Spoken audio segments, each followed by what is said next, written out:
Zoom can hear us. Yes. Yes. You were in silence. Sorry. Okay. So, Keith or Andre, do you hear us?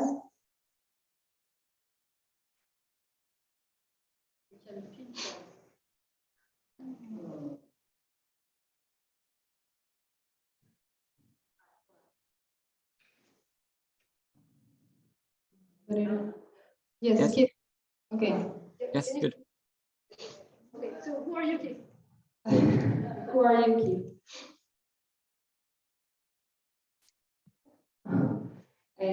Keith, do you need to present yourself, please? Pardon? Yes. Yes, can you introduce yourself? Because all the members of the jury are introducing themselves. Oh, okay. Morning or afternoon. My name is Keith Willmott. I am a curator of Lepidoptera at the Maguire Center for Lepidoptera and Biodiversity, the Florida Museum of Natural History, and the University of Florida in Gainesville, United States. I've been working for many years on Adelpha, and it's been a great pleasure to be seeing the research that Erika has been doing over the last few years. So, do I need to say anything else, or is that good enough? Perfect. Perfect. Okay. Andre? Andre?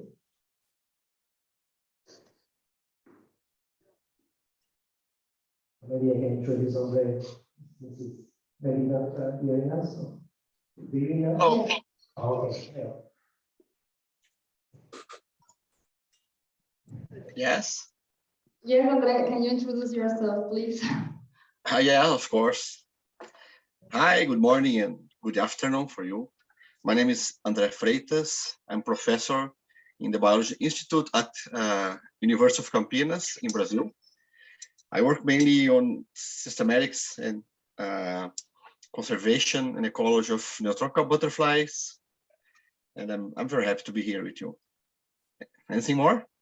Thank you. And then we have the second co-advisor, Erika, Marianne. So hello everyone, I'm Marianne Elias, and I was Erika's co-advisor for her PhD, and I'm very happy to see her presenting today. So okay, so we will discuss. We will let Erika speak for about 45 minutes, but we have 1 or 2 minutes. Don't worry. And after we have a more or less long discussion with you and the jury members. But first, I would like to ask the people on Zoom if you could just all turn off your videos so you will not distract the attention of Erika. And please turn off your sound. And that's it. So we can listen to Erika now. Perhaps you can say it in Spanish. También le pedimos a los asistentes por Zoom si pueden apagar por favor sus videos y sus micrófonos para que no haya ninguna interferencia mientras Erika habla. Gracias.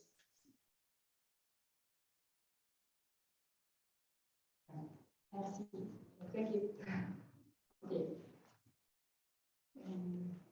One team, yes.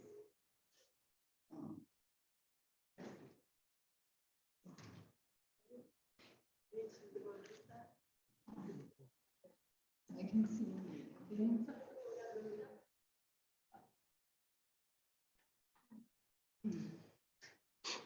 Okay. So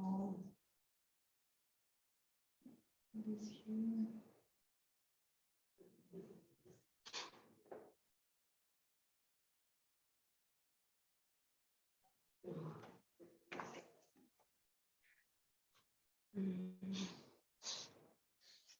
I think it's there. You have to say this one. And you can put it.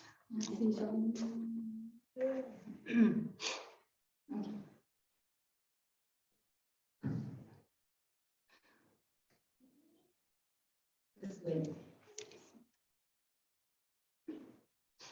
Okay. So. Okay, good afternoon to everybody. I'm here to present the results of my thesis project. So first, as an introduction, so first, as an introduction, prey often harbor anti-predator defenses that can be mechanical, chemical, or behavioral. Mechanical, such as spikes or armor. Chemical, like toxins and irritating secretion. Behavioral, such as escaping or aggressive counterattack. But sometimes these defenses are paired with conspicuous colors, odors, or sounds, which is known as aposematism. Okay, so aposematism and chemical offended prey have been widely studied. So this is also a phenomenon that I will focus on this presentation. So we know that predators need to learn the association between the color pattern and the conspicuous signal. This is costly for predators because they need to test and learn, and sometimes catching an unprofitable prey will represent a costly time and energy, but also toxins can make them sick. So aposematic coloration is protective since it can deter predators' attack. It reduces the probability of predators' attack even when prey is detected. So aposematic prey is under positive frequency dependent selection, and it extends beyond the species boundary. So individuals from multiple species that are exposed to the same predators, they are selected for convergence on the warning signal. Convergence on warning signal is known as coloré mimicry.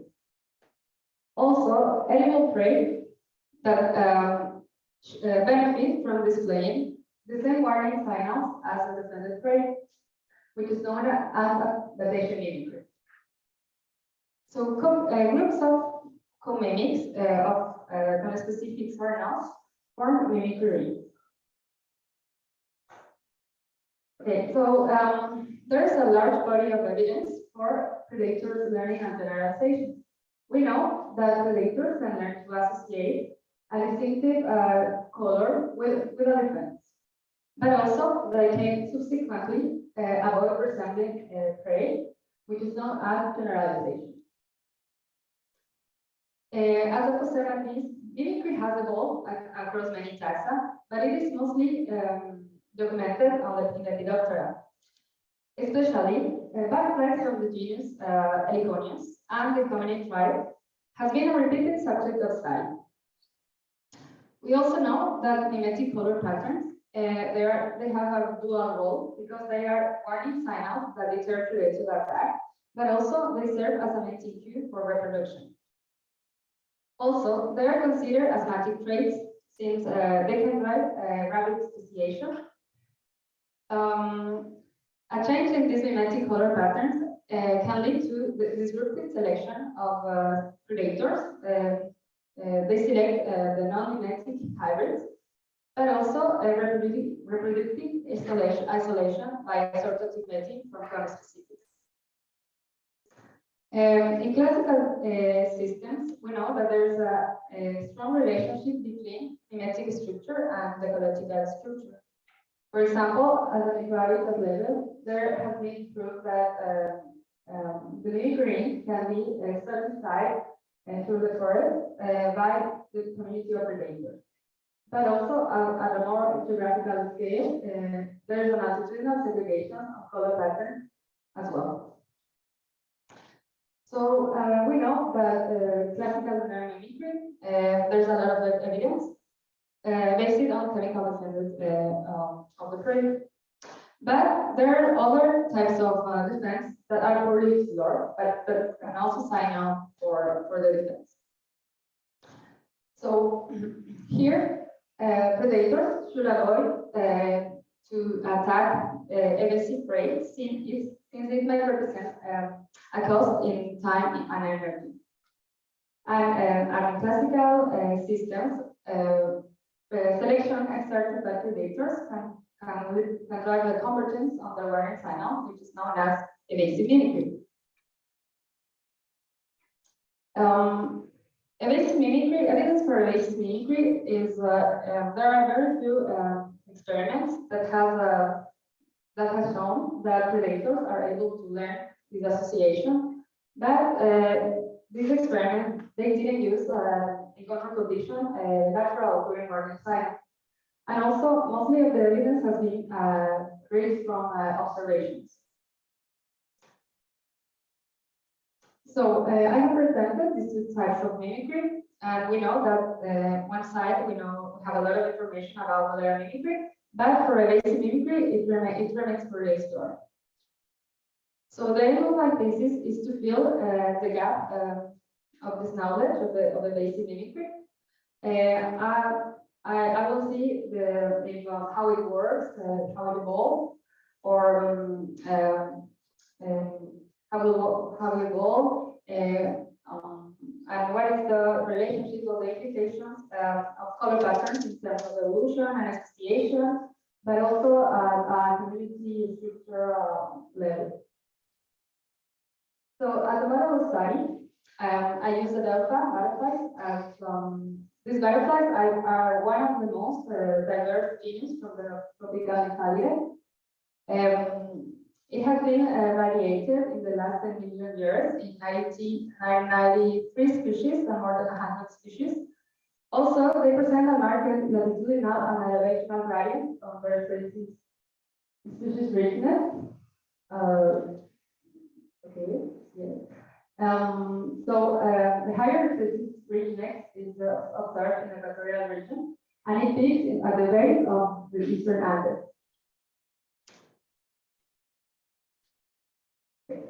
Also, Adelpha presents an extreme wing color pattern resemblance in the dorsal wing of the dorsal side of the wing.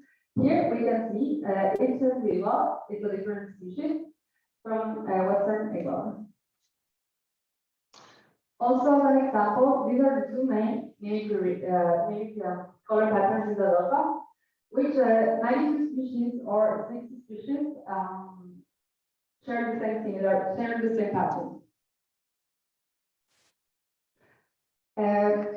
Statistic evidence on also molecular based ecology, as this one from Edel in 2015, has provided support for repeated convergence among recently related species.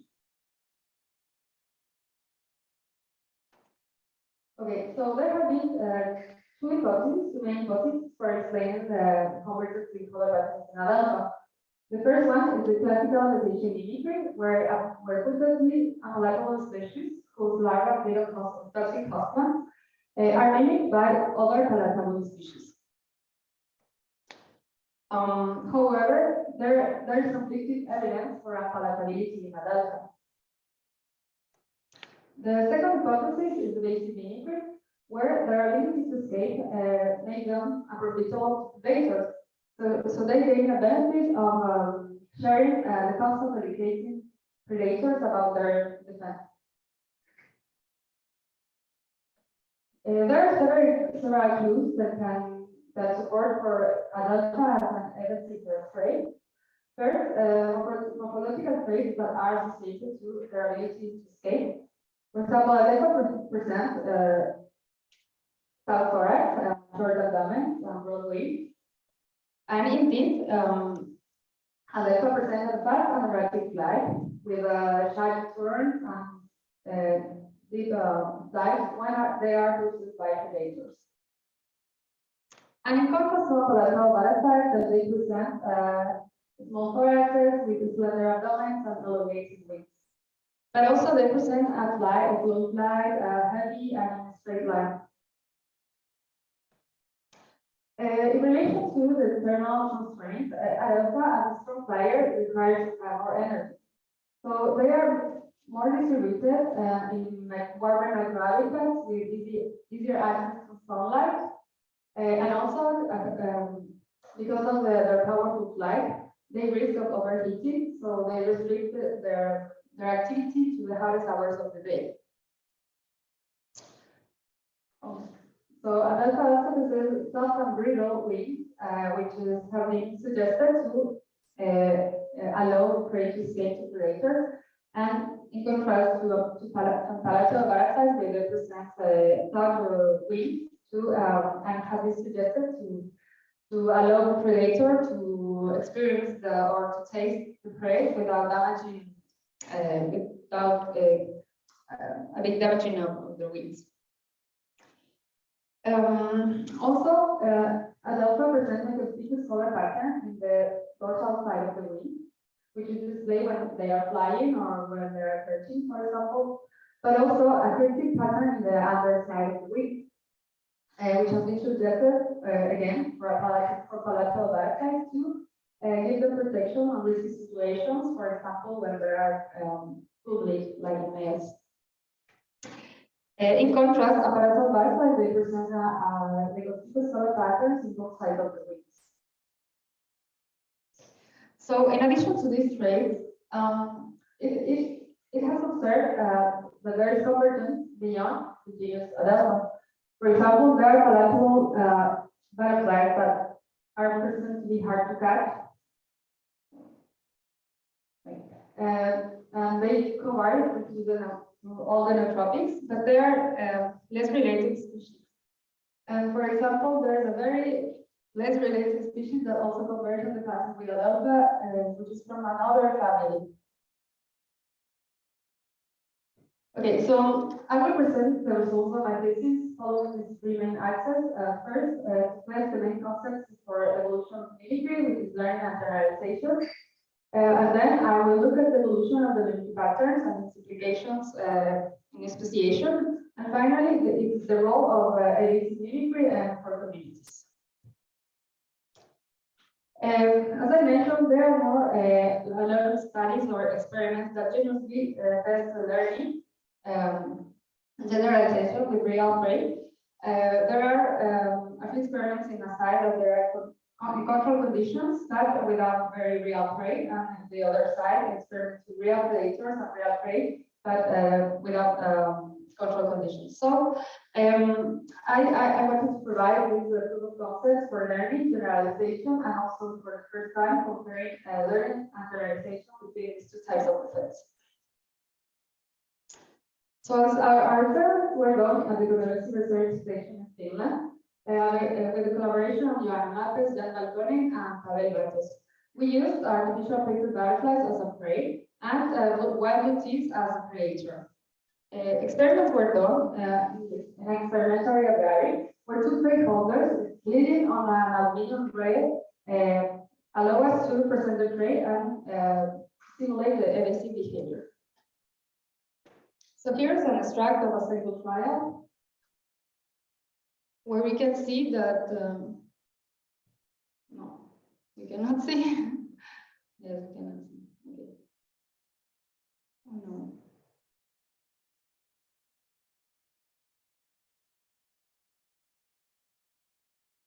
Okay. Okay, I will go to this next one.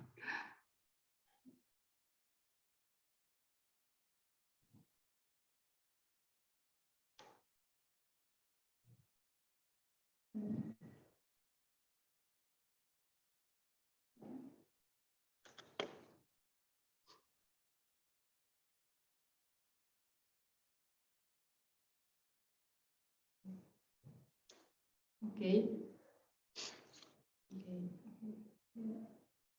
Sorry for this.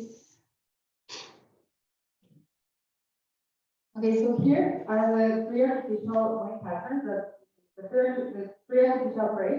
So we tested, these are typically creating Adelpha, but differ in their color or their pattern.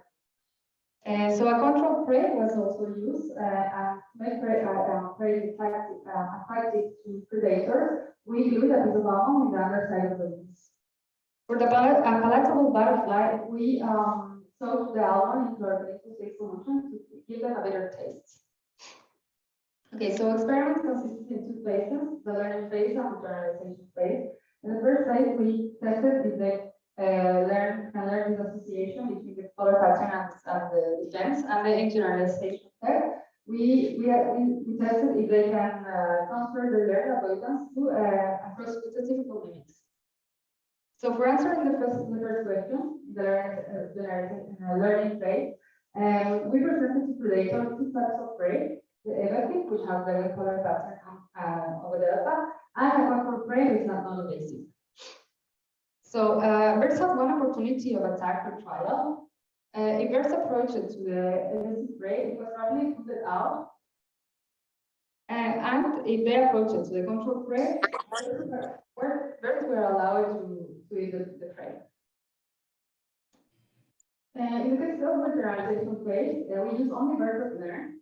And here it was presented for 4 types of prey: the control prey, the perfect mimic, that is the model that they learned in the previous phase, and the 2 imperfect mimics, which are the novel mimic patterns. So we reduced the percentage of attack, and we calculated the difference in attack probabilities by modeling different scenarios using a maximum likelihood method. To compare evasiveness with palatability, we made another treatment where birds face and experience on a palatable prey. So here, the both generalization and learning was the same, but for the learning, we allowed to experience the prey, the palatable prey. So experiments were finished when birds achieved our learning criterion, that was no more than two attacks on the asymmetric prey within 10 consecutive trials, or where birds didn't learn, that was that they reached the 8th trial. So as a result, here we can see in the y-axis, the probability of the survival of prey, and on trial in the x-axis. So we can see that the survival curve is increased on trial, and this means that birds they can learn the association. And in addition, with palatability, we observed that birds also learn, but survival was less than that compared to the basic prey. So we can say that there's a faster learning of a basic prey compared to a palatable prey. For the generalization, here we can see the proportion of attacks on each type of prey. The black bar is the mobile, the imperfect mimics are the gray praise, and the gray bars, and the model, which is the orange bar. So we can see that birds they could generalize because proportion of attacks is less than the control. And that is a broadly generalization. For the unpalatability, also we evidence that they generalize the perfect meaning, but generalization was not to both perfect meanings. So we can say, in comparison with the basic prey, that there's a broader generalization to the basic prey. Okay, so faster learning and generalization can be explained, for example, because of the sign. Signals associated to evasiveness may provide a more reliable message to predator, since, as we know, in classical systems, the level of prey palatability can vary within the population, but also there is an inter-specific variation in the predator's tolerance to palatability. Also, evasiveness is strong deterrent because it has been observed that faster learning and broader generalization occurs when the prey is highly unpleasant or highly stable. And finally, it could be a relation of cost benefits because we know that both prey, evasive and palatable, are nutritious source. So the cost of consuming an palatable prey might be lower compared to the benefit of achieving their nutritional requirements. And the cost of pursuing a prey that is impossible to catch will increase. So, as a summary, I have presented that predators are able to learn and generalize evasive prey. Also, that the signal associated to evasiveness is a strong deterrent to predators. And finally, that evasive mimicry could be a possible explanation for convergence of color patterns in other stone flyers, such as in Adelpha backflies. So, as far as we know, in classic systems, There's a role of mimicry in evolution, but also in association. And also, as I mentioned, in the community structure. And so in this further section, for this further section, I constructed the most comprehensive phylogeny of Adelpha from sequences provided by collaborators and also sequences available in that. So I constructed using a one mitochondrial and 15 nucleotide fragments with 950 samples belonging to 90 out of 93 species and more than 100 species. I also inferred the species level backbone tree to constrain my topology, and as a result, I think that Adelpha is monophyletic. Despite previous studies that have supported for Adelpha paraphily, our analysis supported as well, so we decided to use Adelpha as monophyletic for the further analysis. Okay, so in this part, I will test if mimicry can drive association, but also if some macroecological factors, species factors, might affect the mimic pattern evolution. The tropical regions are the most diverse regions in the planet, and this is certainly true for butterflies. They represent 40% of the species that are found here in the tropical region. So butterflies have provided rich opportunities for studying the temporal and spatial patterns of the diversification, but also the mechanisms underlying it, such as speciation or biotic and abiotic correlates for diversity. So in my thesis, I focus in these last 2 points.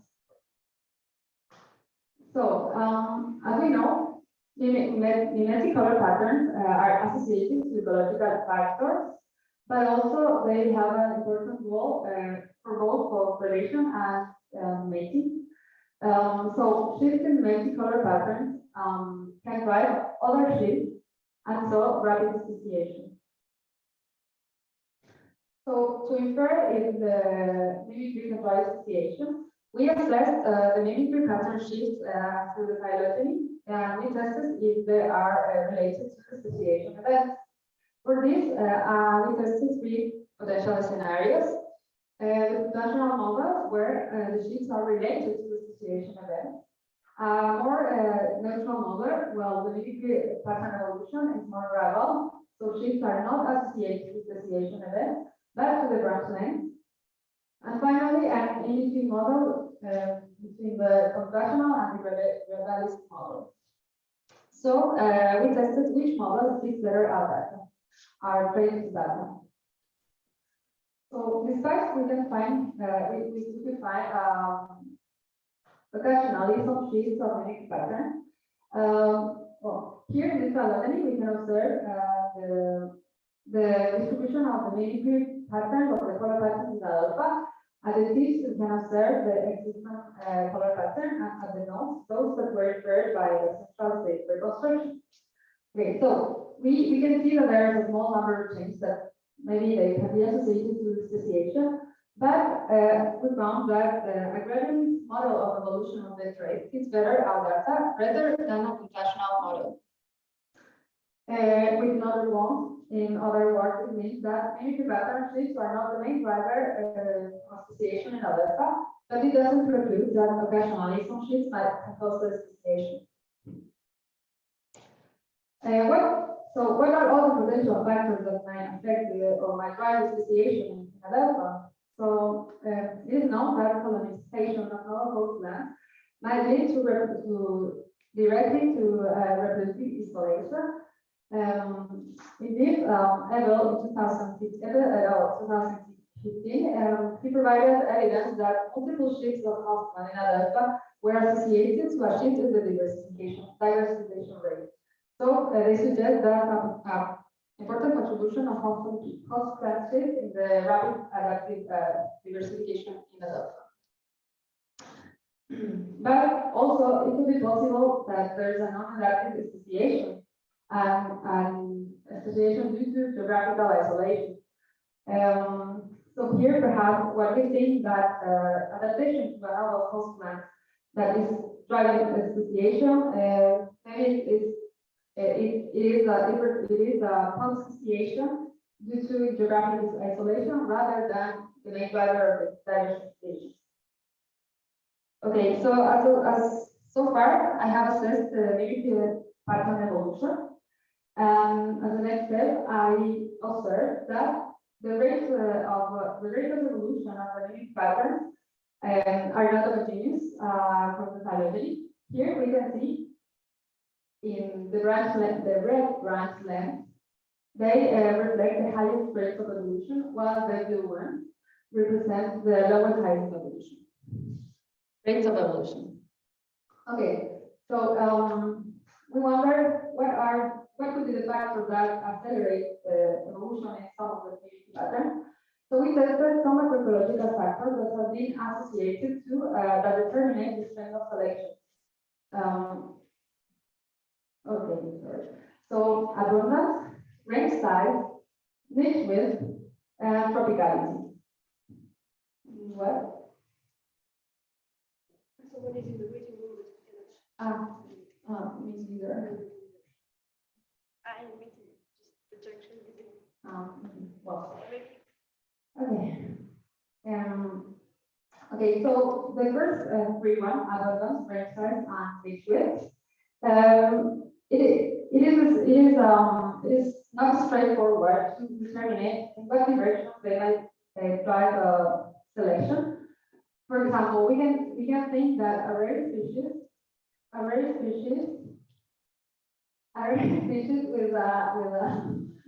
with a small range size and small niche width will be under strong selection for convergence in color patterns. But in the other side, an abundant species with a large range size and a large niche width will face more predators or more microhabitats that also could accelerate the rate of evolution. For tropicality, it's more simple because it is known that there is a longitudinal gradient of biotic interactions that establishes that in the tropics there are stronger interactions. So we might expect that more tropical species will have a higher rate of evolution compared to those two more far from the equator. So we observed that not significant results for abundance, but for tropicality,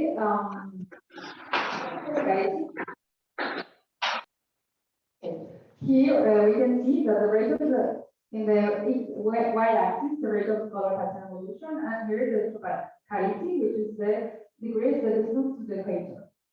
So we can see that the rate of color pattern evolution decreases to the higher latitude, which in other words means that there are higher rates of evolution of mixed patterns in more tropical regions.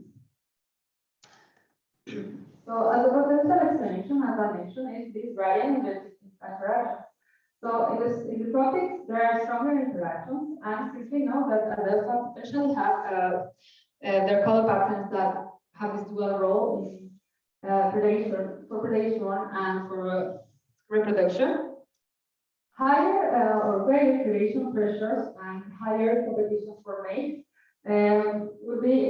could explain this higher rate of mimicry pattern evolution in tropical regions. So we have observed the evolution of the mimicry pattern. We saw that mimicry shifts, they are not seem to not be the main driver of association in Adelpha, but also very interesting that the rate of evolution of mimicry patterns increases to the tropics. So finally, we wanted to know, as classical systems, we know that there's an important role of mimicry for species assemblage. We wanted to test if in a basic system we can see similar patterns. So for this, we zoom to a diverse region. We use the Neotropicale Andes and to try to answer this question if the species sharing color patterns will occur. The color patterns are segregated at altitude, and if there's a stronger association between color pattern and altitude from that expected from phylogeny. So we know that species assemblage are driven by natural processes such as driven random dispersal, but also selective process such as mutual facilitation, competition, and selection. Most studies on the phylogenetic community coloré have focused on the competition, but recent evidence suggests that positive interaction among resource competitors can generate species-rich communities by allowing species persistence.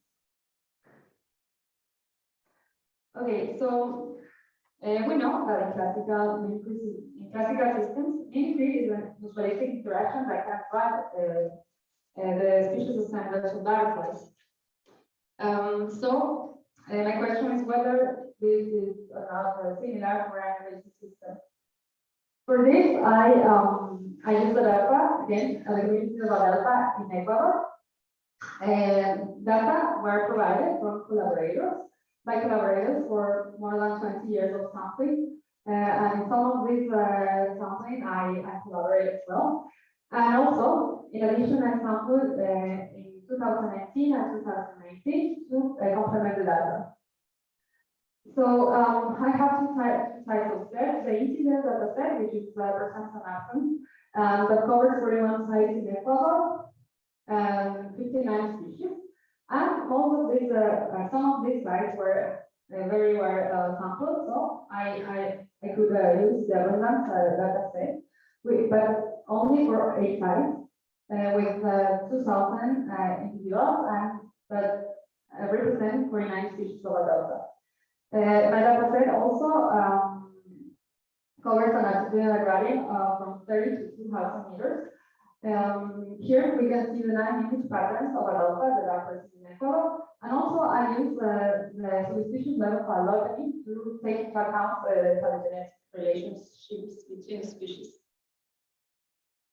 Okay, so for answer the first question, if species co-occur more often than expected and random, I'll calculate, I use the Gray-Curtis similarity index, which is a measure of co-occurrence, which calculates the number of sites where a pair of species that share the color pattern co-occur. This is a kind of estimation of our geographic overlap. So this analysis, the Gray-Curtis index is calculated from observed data, and also it can be calculated from permutations. And then if we compare these two types of these two Gray-Curtis indexes, if it's lower for the observed data, you can say that the species share the color patterns co-occur. So in Adelpha, we found that the Gray-Curtis observed is lower for both significantly lower, significantly higher for both data sets. So we can say that there's co-occurrence of species sharing color patterns. Yeah, so it's the lower Gray-Curtis because it's the geographic overlap. Okay. But when we zoom at the mimicry region, mimicry pattern level, we see that those only two mimicry patterns, the Gotala and the Roxinci, co-occur. Well, these results are in accordance with the main assumptions for mimicry, which is co-occurrence. But we see that we saw that only for 2 mimicries it was significant. And for the Ictus pattern was not significant. They didn't occur more often than expected. But this can be explained because Ictus is the ancestral state pattern in Adelpha, so it's not surprising that they is distributed among many communities and layers from species related and less closely related. For the next question, I wonder if the color patterns are segregated after 2 minutes.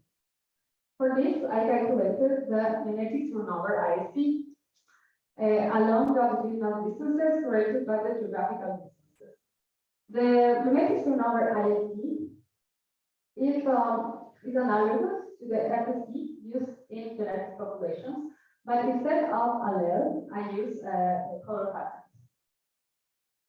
So here we can see that the genetic turnover in the y-axis among the longitudinal distances corrected by geographical distances in the x-axis. And we see that there is an increase of the mimetic turnover without terminal distances, which means that similar altitudes are composed by similar mimetic compositions. In other words, there is a longitudinal segregation of color patterns in Adelpha. Well, this was expected because we know that we said that for a fast-flying butterfly, there are thermal constraints. And for example, at a higher altitude, which means cooler or lower temperatures, the activity in Adelpha might be restricted for longer periods of the day. So this longitudinal segregation of color patterns could be due either by common ancestry, if the color pattern and the longitudinal niche are both inherited from a common ancestor, or due to adaptive selection, if both converge, if both longitudinal niche and the color pattern converge. If there's an additional selection more than those common ancestors. So for testing, if what is the origin of this association, if it's not only due to common ancestry, I calculated the median altitudinal distance between from the observed data, but also from that one simulated under a distribution model. And then we compared it. If there's a lower mean altitudinal distance, it means that there should be an additional selection for convergence. Further, we observed that there was a lower mean altitudinal distance value only for one of the data sets. So results are mixed, so we cannot conclude on the origin of this association. So as a summary, we have said that species sharing color patterns, they co-occur more often than expected by random. Also, that they are segregated, the color patterns are segregated altitudinally, but we cannot conclude about the relationship between mimic color patterns and altitude. Okay, so as part, I have compared these two systems, the classical Marianne system and the native. Starting from the community structure, I've shown that here species in classical systems, they community co-occur more often than expected. Also that mimetic color patterns are segregated altitudinally, but also that there is clustering and explained also for by an additional selection, not just common ancestry. But in Adelpha, it seems that it is less strong. Convergence and concurrence is less strong. Okay, a possible explanation is could be due to difference in the nature of predator selection. In classical systems, predator education often entails the death of the prey, while in classical systems, the most evasive or the very protective and escaping butterflies that should elicit the fast learning, they do not die. So we can see that there is a quicker selection on convergence and co-occurrence in anaerobic mimicry. Potential explanation could be that the share of the cost of the death rate is less in anaerobic systems. But we need to have in mind that the study in the classical system was done at a price level from a high level, a taxa that diverged about 26 million years, and Adelpha is the genus, and that has diverged about 10 million years ago. And also, we need to consider that there should be other potential costs related to the escaping ability that also might represent a cost and also mortality for the prey. Okay, so with my thesis, I have an integrative approach that allowed me to explore some aspects of the systematics, the phylogenetic, community ecology, the evolution, and also the Adelpha mechanisms such as association in allow the data that fully explore the form of mimicry, which is the base mimicry.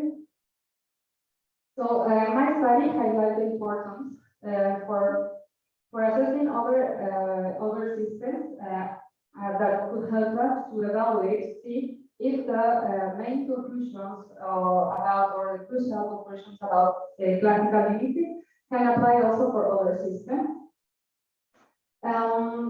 As well, I have provided evidence for an alternative hypothesis that could explain color pattern convergence in Adelpha.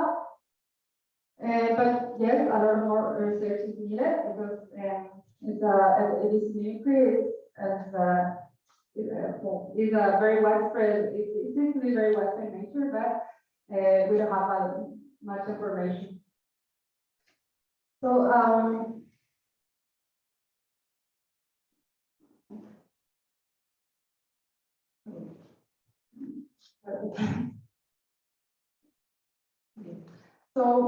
well, there are a lot of the research that needs to be done for AS mimicry, but as a matter of time, I just have identified the ones that I selected. And so in the case of prioritization of evasiveness, it could be very insightful to quantify flight and other traits related to the evasive behavior. So we can compare with other positive evasive prey, but also to relate them to ecological factors. In the case of predation, palatability has never been assessed in Adelpha, which is has never been assessed in Adelpha, either to other evasive prey. So I think it's important to do experiments of this. And also, I have shown this. I have a class of learning generalization, but it will be interesting to do that with the natural predictors and maybe live butterflies and cases to compare results are maintained, compared. And also, what about the sexual selection? How these species that converge, or how these free convergence, how they avoid reproducing interference. Maybe there are some chemical clues that are high that avoid them avoiding reproductive interference. And finally, the genetic architecture, well, as a classical system, this is why you know that, for example, the WIN pattern toolkit, which is a set of genome regions that control most of the variation in this pattern. So it will be interesting to assess this in a different system, like EWS. Okay, so I will thank many people that have been with me across this long journey. First, my supervisors, Marianne Elias and Keith Willmott, have given me enormous support to other collaborators, maybe all that are not listed here, but Fernanda Checa, which is my mentor, Patrick Salazar, Joanna Melton, Nymphalidae, Sofia Nogales from Navia, who gave me access to the collection also, to the lab. Many thanks for all these 7 years and stuff. To my friends, well, some of them here in Paris, I will change to Spanish. To mi Karen, por ser mi familia acá, a todos mis amigos que a la distancia han estado de alguna forma conmigo apoyándome. Bueno, no me he abrazado, Datre, Isabel, Carita, todos los amigos que me han ayudado a hacer la colecta del campo de forma voluntaria. Sofi, Karen, Cani, Sebas, Eli. Al Sebas por todas las hermosas fotos que tuvieron para mi tesis y de la presentación. Y bueno, no menos importante, la familia, que casi debe de pilar el pilar fundamental para este proyecto, mamá, abuelita, ñañas, mis tíos, los tíos, Gaby, Manu, mi familia acá, mi tía por venir desde el otro lado, y no menos importante, a mi familia extendida también, a Nancy, Marilena, gracias por todo el cariño, y un agradecimiento especial a Andrés, quien ha estado conmigo a lo largo desde el inicio de este proyecto, que fue un soporte por muchos años, pero en especial, lo más importante, y esto es la Amanda. Sí, bueno, gracias por soportar mis ausencias y mis amigos, y que, bueno, siempre ha sido mi luz que me ha dado esa fuerza para cumplir muchas cosas de las que he iniciado. Y por qué no al bosque, a las mariposas que despertaron por mí el interés por la biología. Gracias.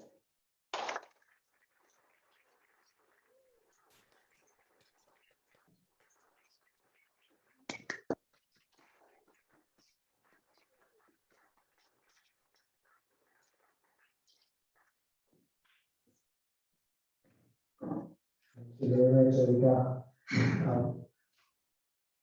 I know somehow we go, but take a breath. Yes. Take your time before we start the discussions. I think everybody was saying.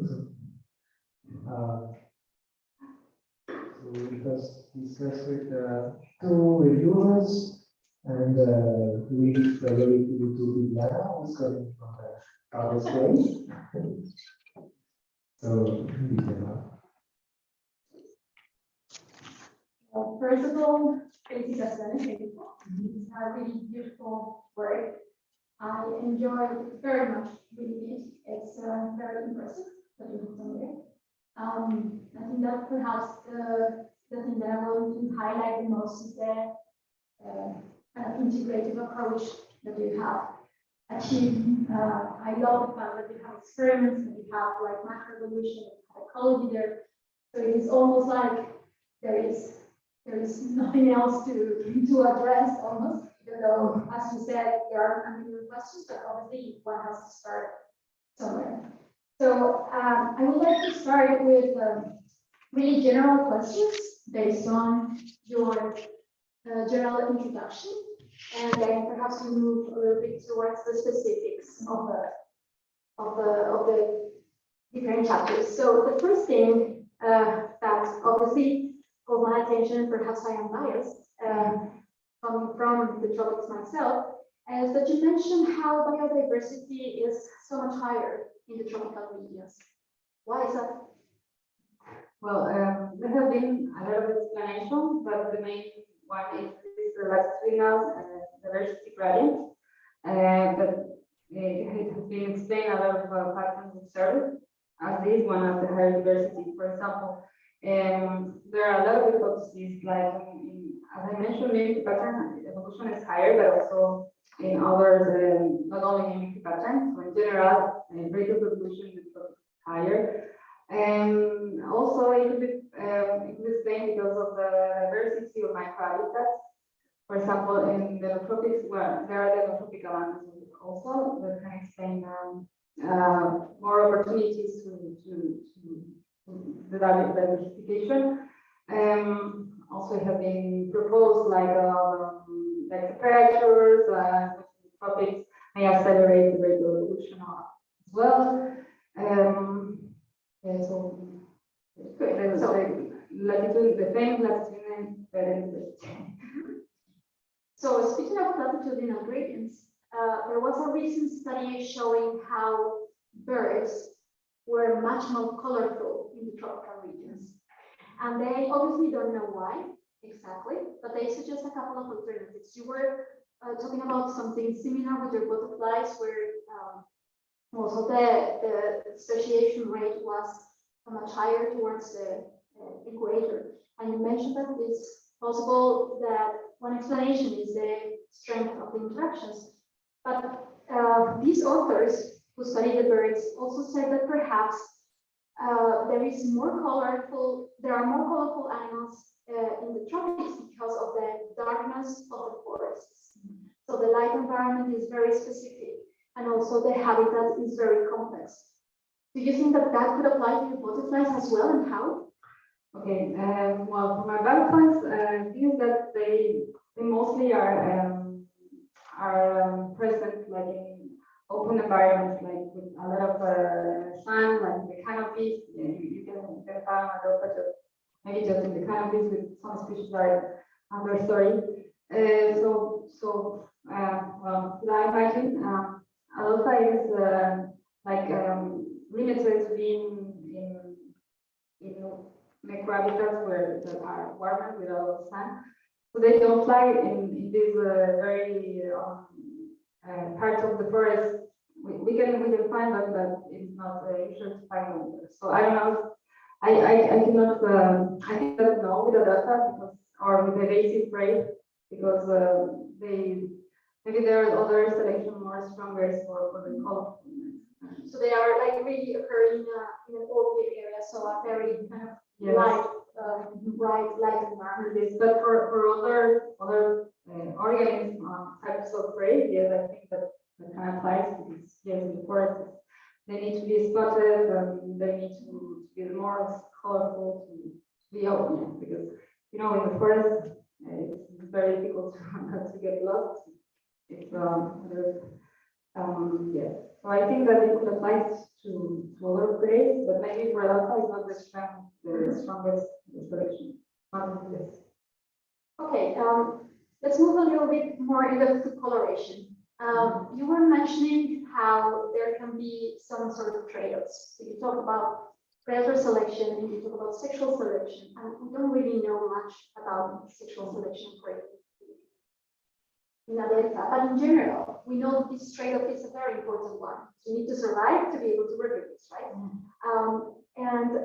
There are examples of tropical organisms, for example, guppies, in which this trade-off between like being super attractive for a mate is also like leading to being more visible to predators. And there, it doesn't happen only with colors; it also happens, for example, with acoustic signals, where you are more attractive. Like, for example, frogs, finger frogs, they are more attractive to mates when they have complex calls, but they are also more attractive to predators. So this is kind of like obvious.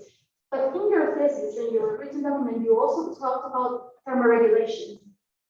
And in general terms, like more melanistic forms, darker forms, are more like necessary for thermoregulation purposes. But that means that if you have a warning signal, you have less space for darker colors. How do you think that they can balance this trade-off? Because thermoregulation is obviously super important for egg patterns. How do your prototypes deal with this?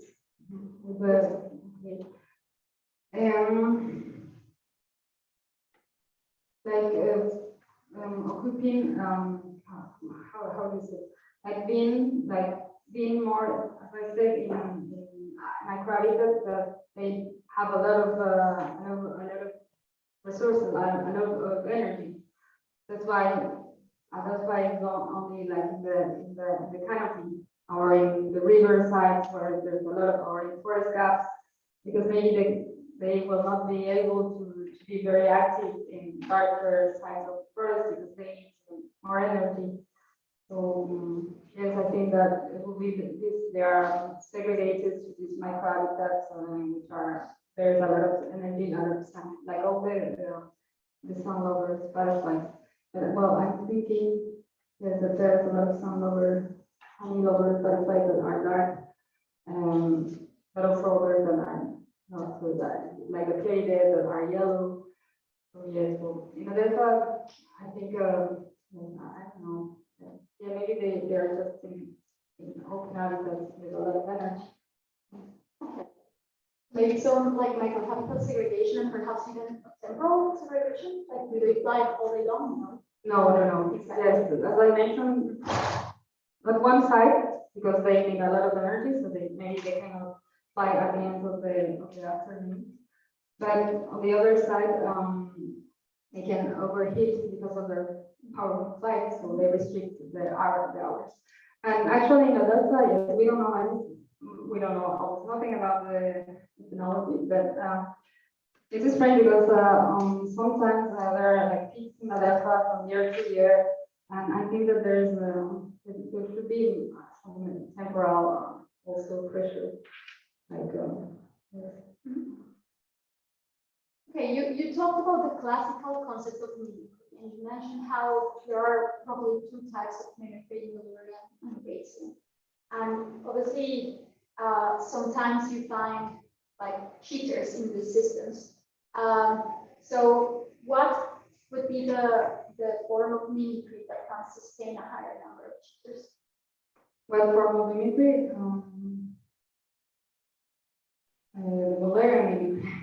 But the Mullerian mimicry, there are no cheaters, but because Mullerian, all of them are the families. Yeah, exactly. So yeah, you don't expect there to be cheaters in Mullerian. No.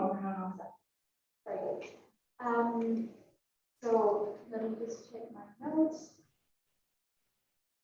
Because I have prepared some questions which you already addressed in your. Yes, you talked about Adelpha like the perfect perfect model to address the questions and to address impurities. There are other group of butterflies or other animals where you can think that these specific things can be tested to.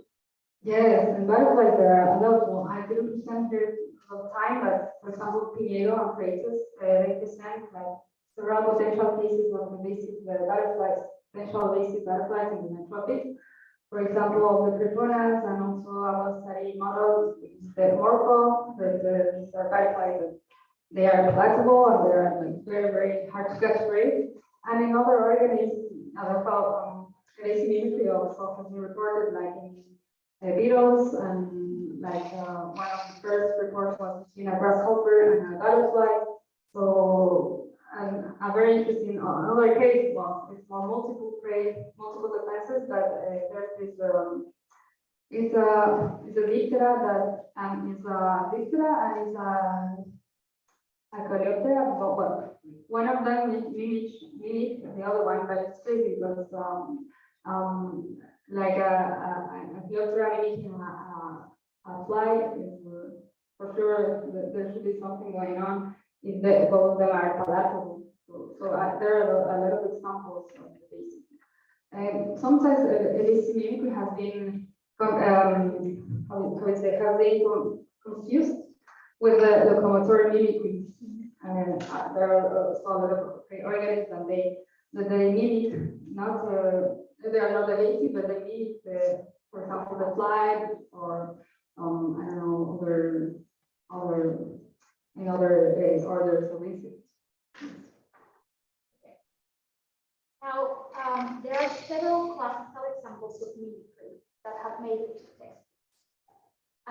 But they have made it to textbooks based on how they appear to our eyes. Today, with the knowledge that we have, I would like to hear your opinion on the validity of this classification and how modified it is prepared. Okay, well, first, there's not too much bibliography on this, but there's one that I mentioned in my thesis from Rickson, then this book, amazing book about an attack, that he, well, they say that there are two types of sign-on, those ones that like automatic sign-on, like classical associated to chemical defenses, but also other sign-ons that are the pursuit different sign-ons. And they include evasiveness into this type of sign-ons. Pursuit different sign-ons, for example, birds that they fly they fly very fast, but they show their evasive flight to predators, and it's kind of a measure for predators to say this bird is a fast flyer and it's hard to catch. But in the case of Adelpha, it's in the case of evasiveness, it's kind of how do you say, we cannot differentiate much between automatic and this pursuit deterrent sign-offs from Rickson, because, for example, Adelpha, sometimes the sign-out is not displayed. As I mentioned, they have a scriptic pattern on their side. So let me perhaps rephrase it.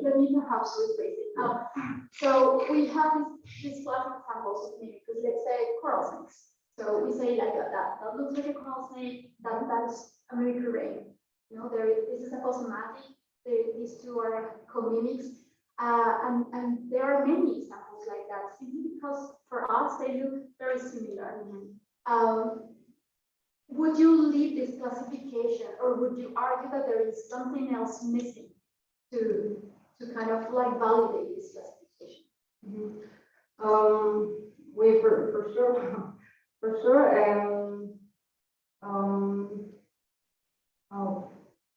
For my thesis, yes, I'm trying to think.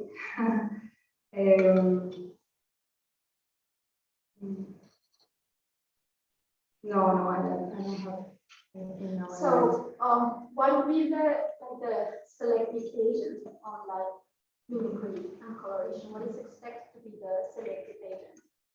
Exactly. And so, perhaps my question would be, can we really say that a mimicry ring is a mimicry ring without asking the predators what they think about them? Yes. Like if there are these similarities or these differences and the predators do not react to those differences, then selection doesn't really act. And then we could, I guess that there could be at least a few examples I can think of where mimicry, as in textbooks could be debunked based on the response of predators or the lack thereof. So, yeah. Good. Now, I really love your experiment on basic mimicry. And I guess that this is no secret since I was stuck in the same station doing experiments with birds in the dark Finnish winter. I know that it entails a lot of work, probably much more than anybody can think of. They just think that you just go and play around with birds. And no, it's much more difficult than that. So I really love it.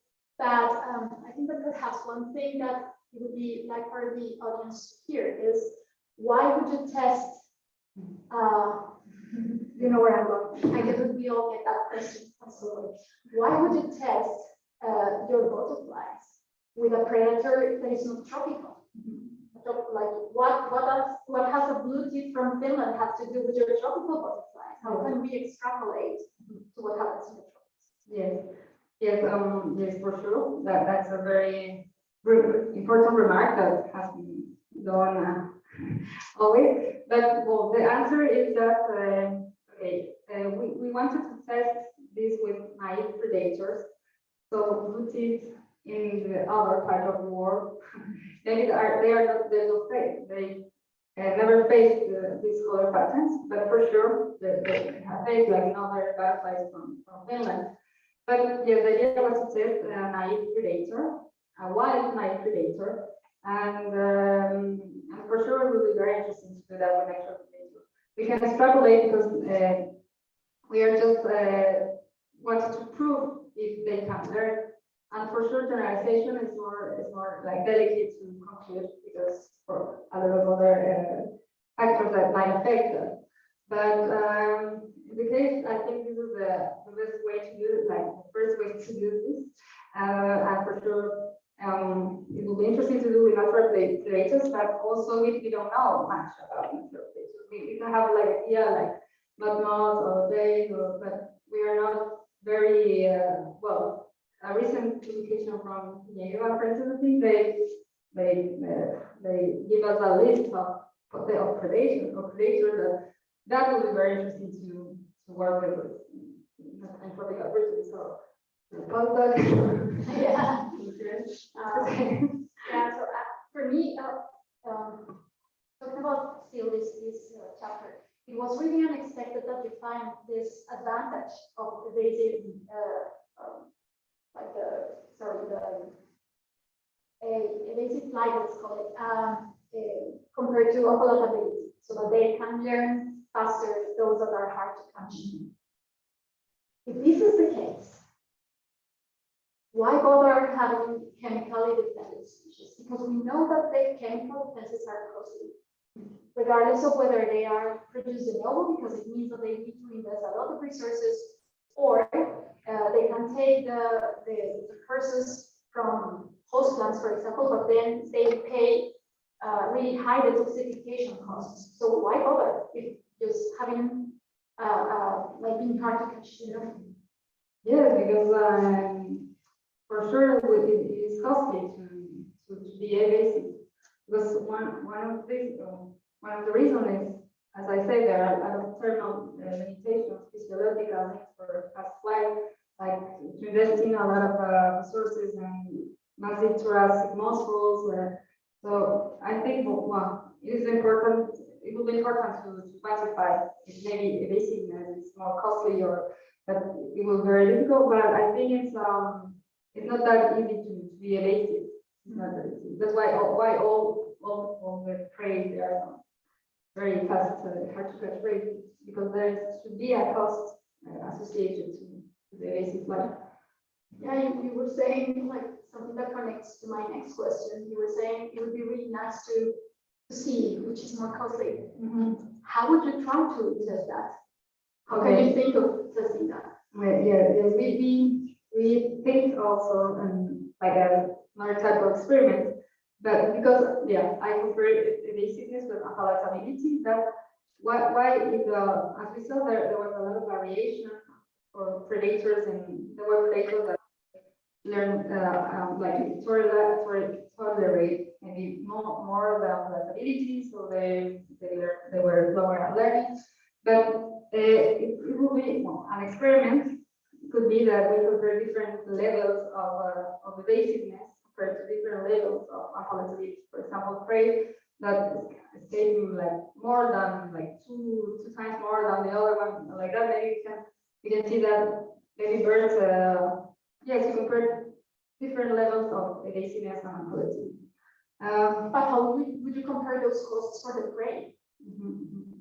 Yes, maybe for example in experiments with birds, we can like always we can measure, for example, in weight, if there is a cost like after 10 days of facing an invasive prey, maybe there are more like they are going to be sick, or it's difficult. It's very difficult like to test. That's why many persons like nobody wants to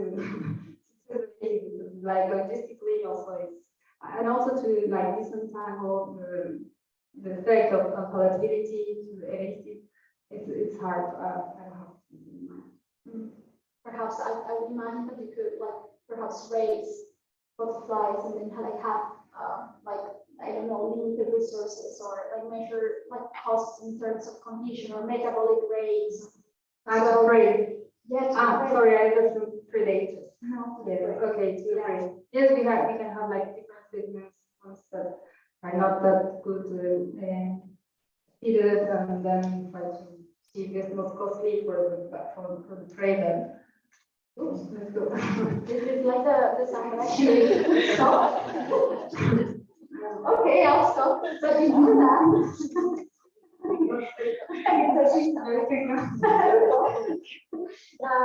No, then there were two questions that I have just out of sheer curiosity. You have this amazing data set of like so many places, well, more than 40 sites in Ecuador, and like a really long time, 20 years. I think that is like a gem of a data set. Yeah. And we have all heard that insects are declining everywhere. And I was wondering if you have detected in your butterflies any signs of decline due to climate change. Oh no, because I didn't assess like other type of information, just about those since persons said that I didn't look at the temporal variations. Yes, me for sure, For example, at a more small scale, when I did my license, my bachelor.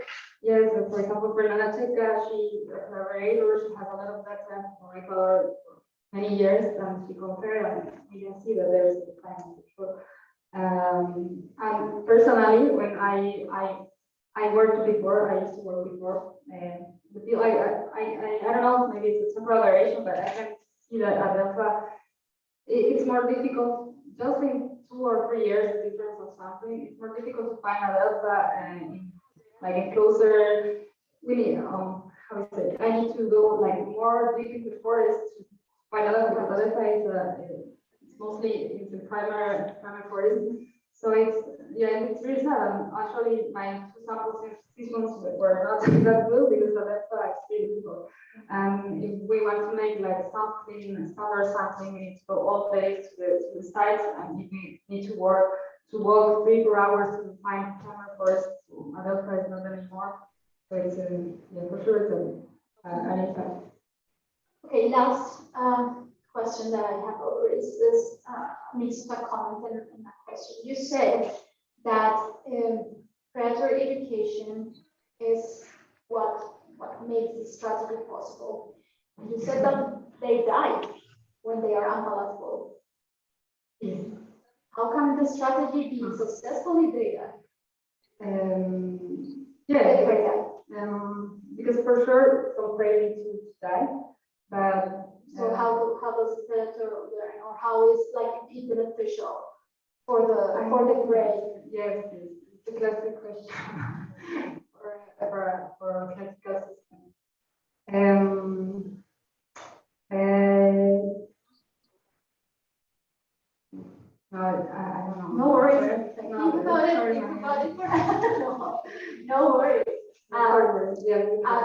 Just one thing that I wanted to clarify before is that there is some evidence also that they can learn from others. So recently they have shown how they just see others having bad experiences with gray and learning from those mistakes from others or from those bad experiences from others, which is very cool, I think, and changes kind of the paradigm that we used to have.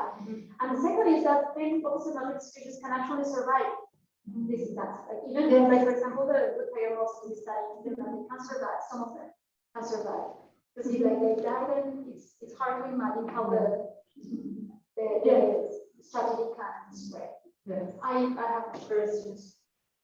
Thank you. Thank you. Yeah. Okay. Thank you so much, Erika. I mean, it was very an awesome presentation. And thank you for inviting me to be part of your jury. And I really enjoy reading your thesis, and it's really massive work. Like you said, I mean, that's crazy data set, both ecological data sets, the molecular data sets, so, plus all the experiments you conduct. So it was really a real pleasure. It was really dense, and actually you did not present some of the results that are in the annex, but it's really interesting to I don't know to things. So obviously I'm more going to discuss ask some question about the part of macroevolution, so it's more like chapter 23. So first I will start with a few questions. I have a few questions related to species status and subspecies status in your work. And I'm really not a specialist in the group. I mean, I was honorary actually that is of genus, but something that I'm curious about is what do you know about the taxonomic history of the genus? Was it complex or not, or was it just straightforward? And same thing for Humanities, which is supposedly the sister group. Okay, well, in Adelpha, it has not been straightforward, sorry. Because first,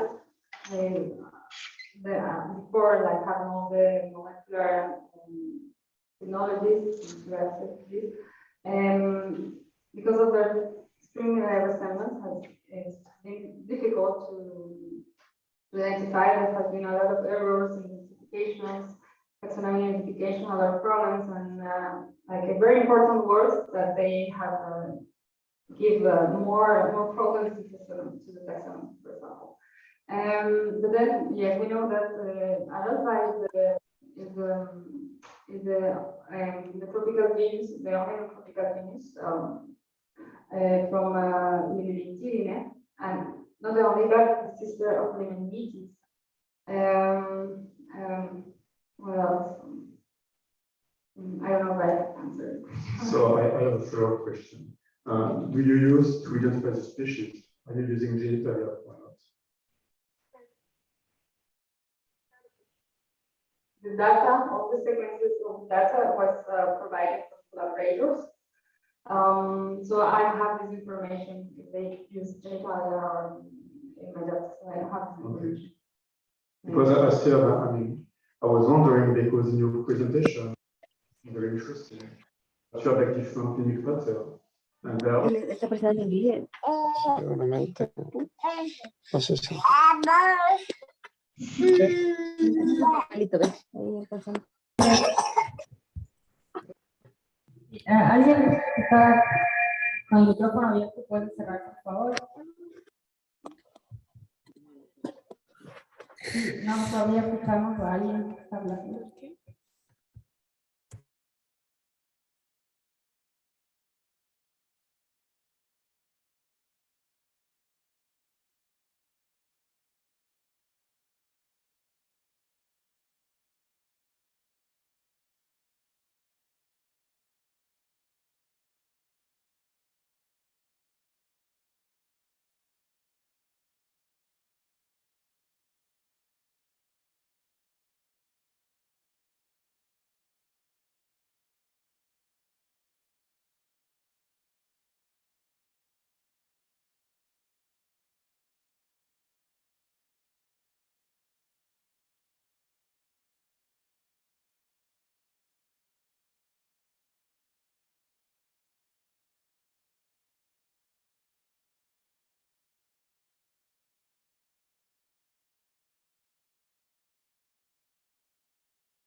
Eri, te silenciaste, no te escuchamos nada.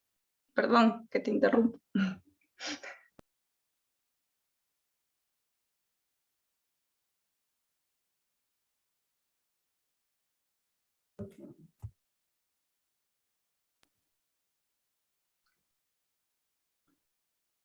Sigue silenciada.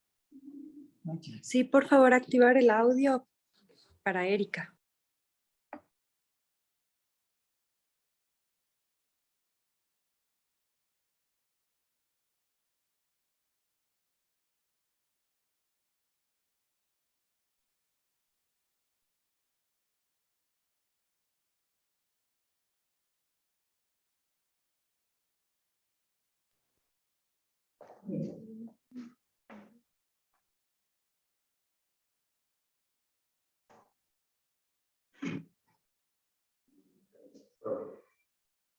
So I'm still like focusing on the special status. You have a very interesting data set, and so in relation with the paraphilia you observe, one of your hypotheses was that because you have lots of missing data in the data set, when you put like 966 specimens put together, that in the end it can generate a bias.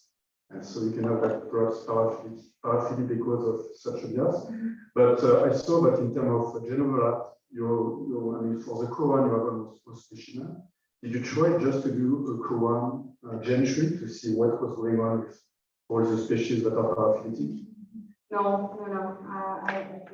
I didn't make more analysis for more because I saw that as I have like two different sources of sequences from the transforming data and also the transfer sequences, and as well in my thesis we can see that there are a lot of like some species with the COI are very overlapping, other species that are not. So most of the species that have overlapping gene fragments are grouped together.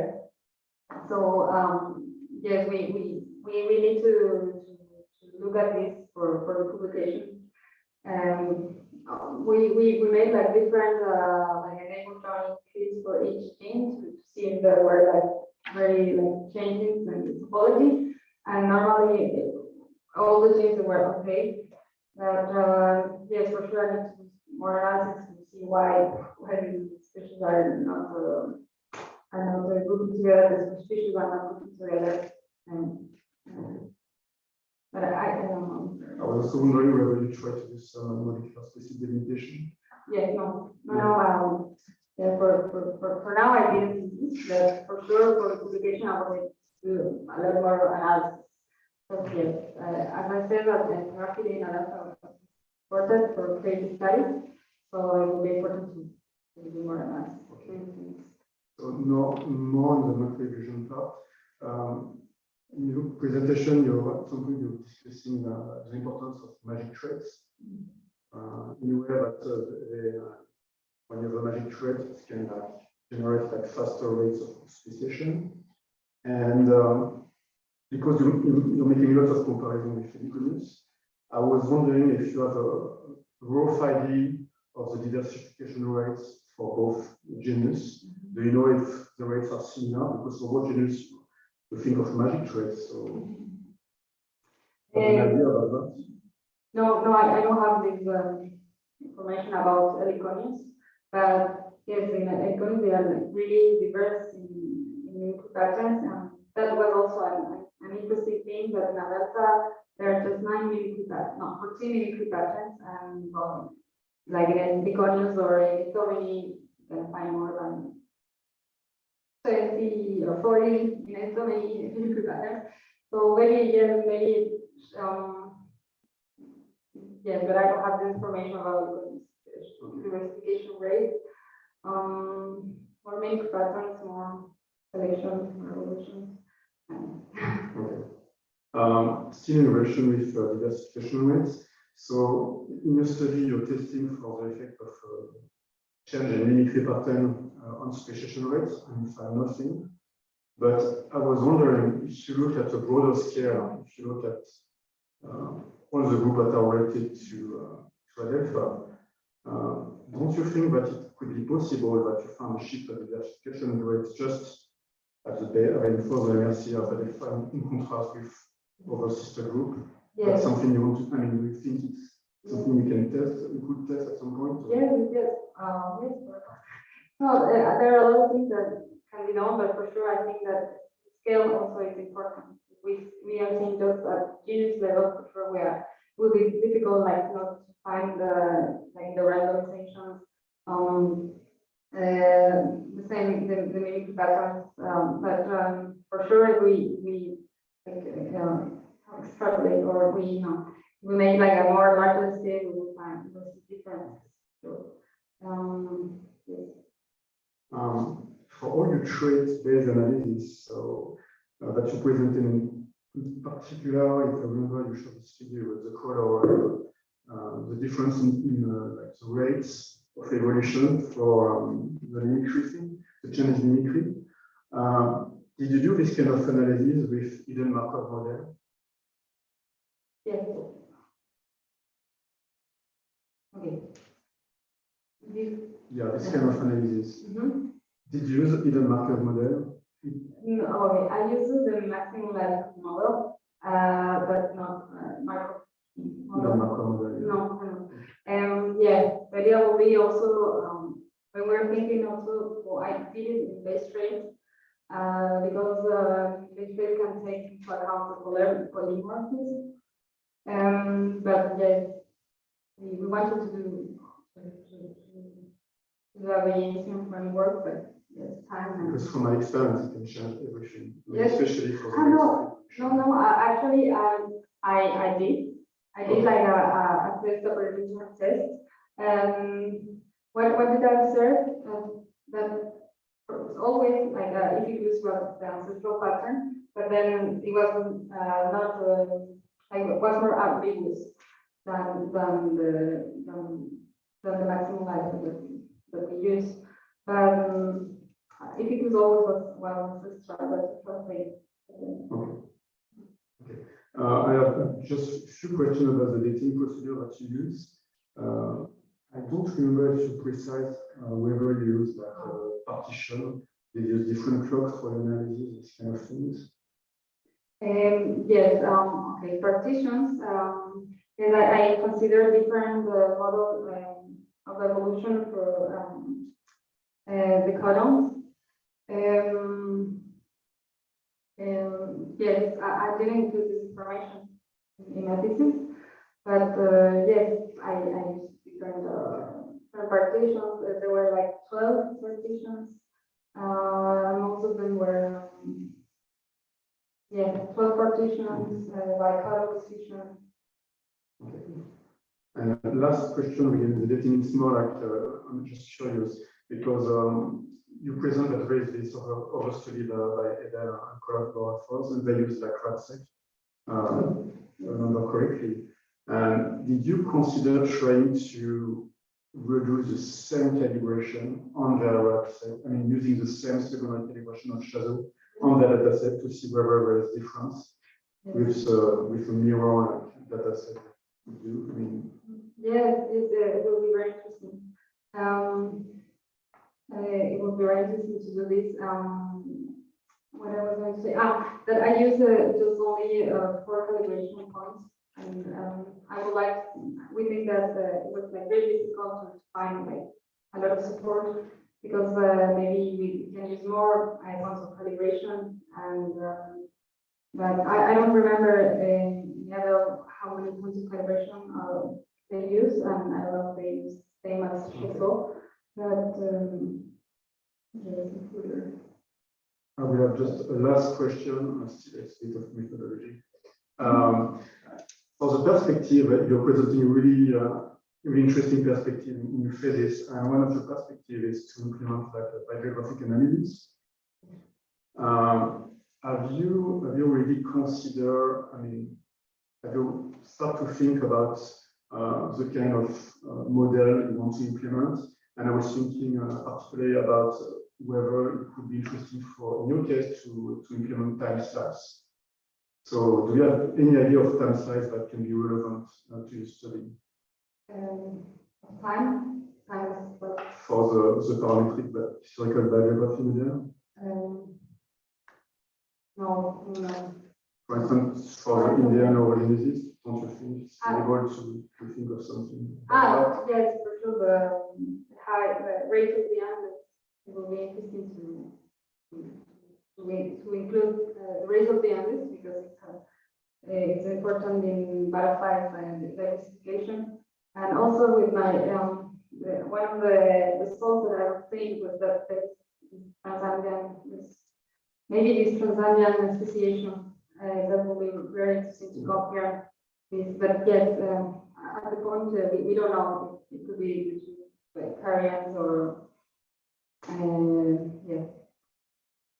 Thank you so Raise much. of them. Thank you. Thank you. So we'll start with the examiners. Perhaps we could ask Andre to switch his microphone, since we are giving priority to distance. He's in Brazil, so he wins.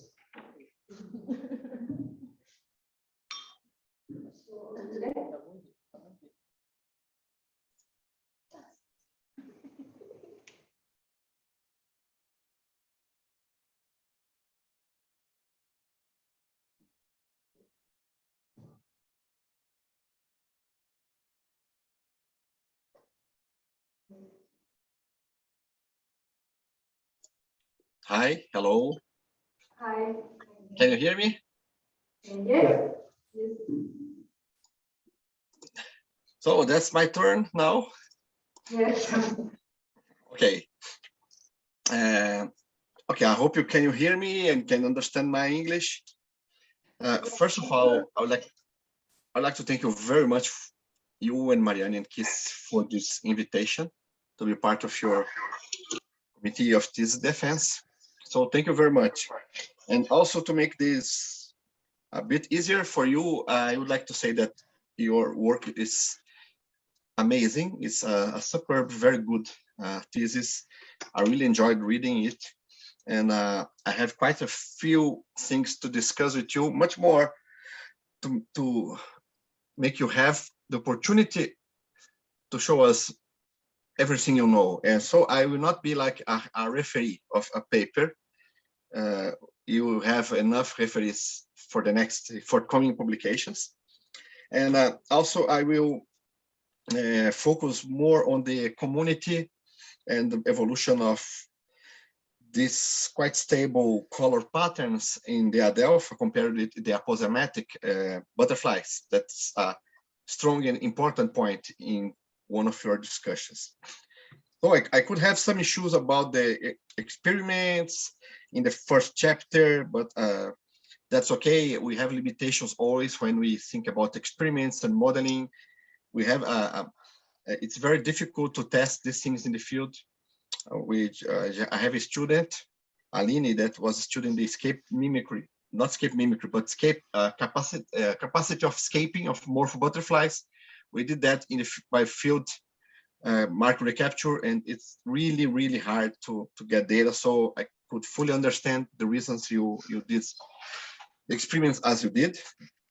About the phylogeny, I have no issues. I was just amazed to see the results because I was always curious to learn about the relationships of several groups of Adelpha, especially the ones that are endemic of the Atlantic forest, the region where I am now. But okay, let's focus on some things that I don't know if you have the answer. I don't know if Marianne or Keith have the answer. I don't have the answers. But I would like to discuss in this direction. Let me take my notes. So you argue that the patterns of Adelpha compared with some aposematic groups are quite stable across the geography. Not only within a site, you have, in general, there are very few different color patterns within a site. And I know that you wrote this in the thesis, but again, I would like to listen from you. Why do you think that patterns are so stable across the geography, and why there are so few color patterns in Adelpha? Okay, so first, why are there so very few color patterns in the Adelpha?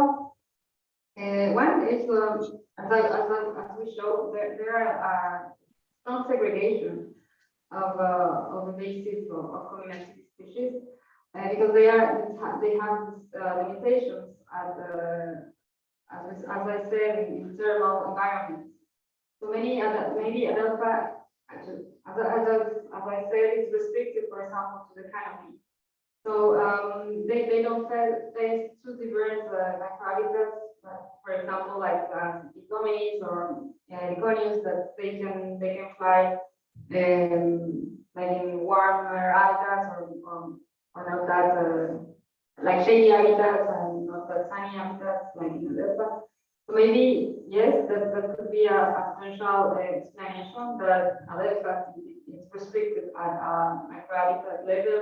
They don't face too much different communities of predators. So there's a weaker selection to converge in different genetic color patterns.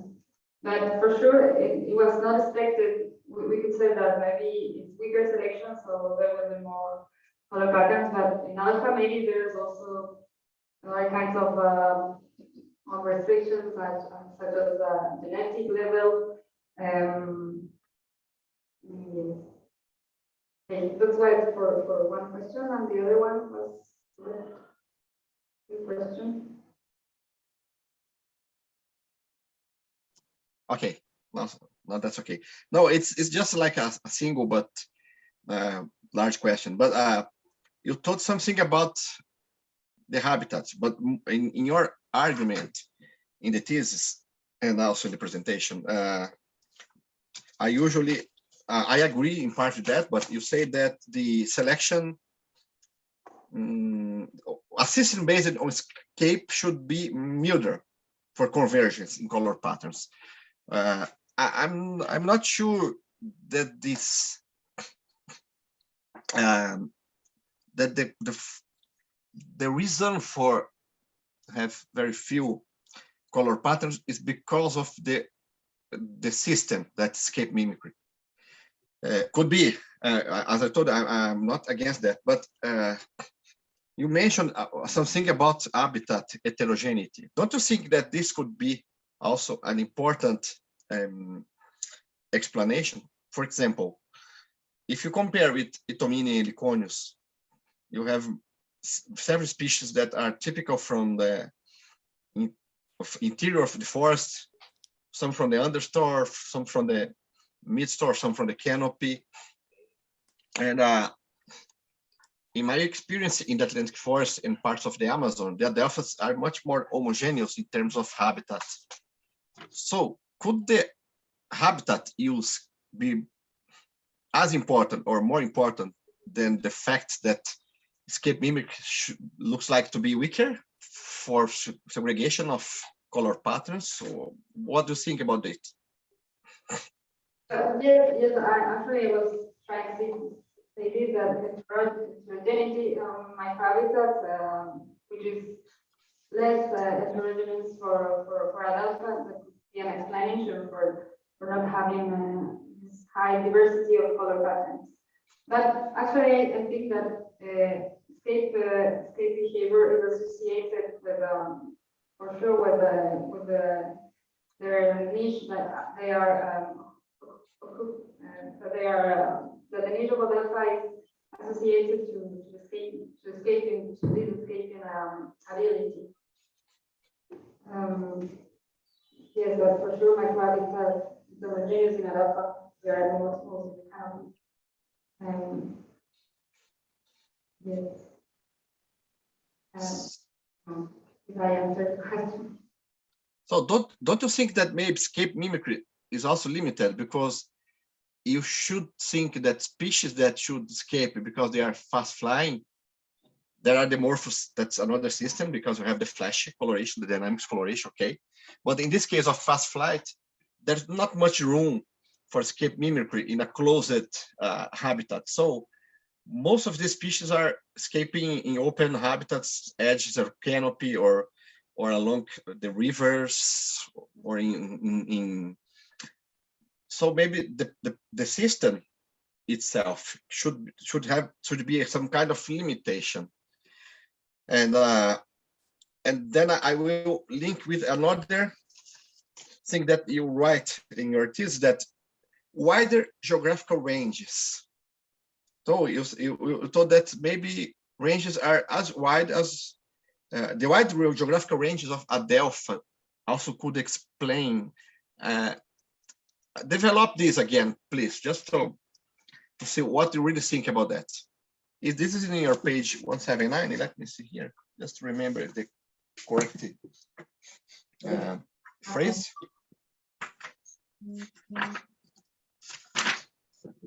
Wider distribution ranges and thus less geographical segregation, which might reduce the possibilities of selection and color pattern divergence. But what are it's really this, because maybe I couldn't understand, but don't you think that many Adelphas have geographical ranges as wide as Heliconius domata or Heliconius auratus or Epochilus eucleia and several other?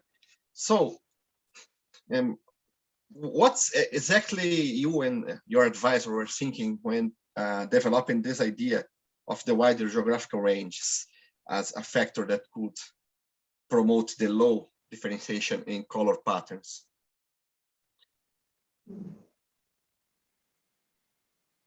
I think because as the assumptions of wider species with wide geographical ranges will be like it will be more selection for evolution for the pattern, so we might expect more diverse, higher diversity on community patterns.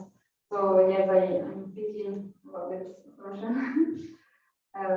Yeah, but the thing that for sure we need to consider for the publication. Yes.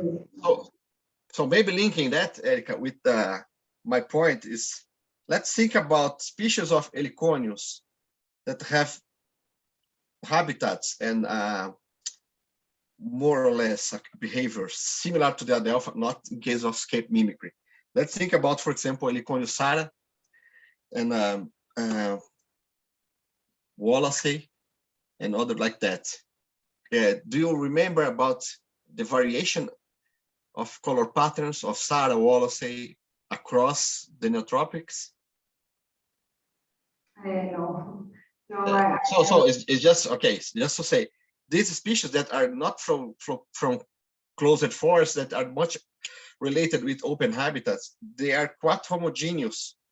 There are not very much difference. Like Heliconius sara is basically black with yellow or white patches, and Wallacei have some differences, and the same for other species. So maybe the question, I could be wrong, and I don't know if in your university your advisor could tell something, but I would like to listen from Marianne and Keith about that.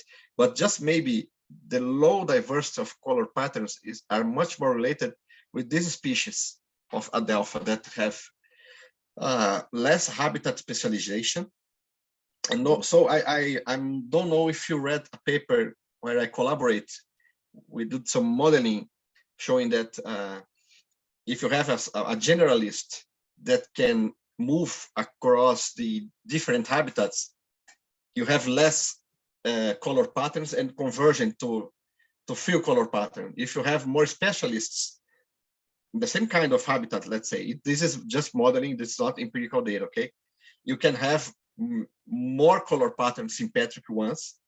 So if you have this species that's permeating in different habitats, you can link everything.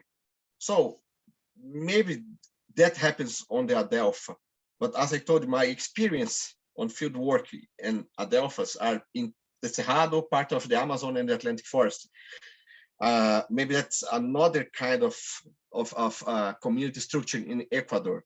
But I'm just saying, Erika, that maybe since you didn't publish this last chapter, I think you could give more emphasis on the kind of habitat used by the several Adelphas. So if you combine that with the possible weaker selection for divergence imposed by escape mimicry, maybe we have a much more, a much better explanation that could be possibly empirically tested in the future.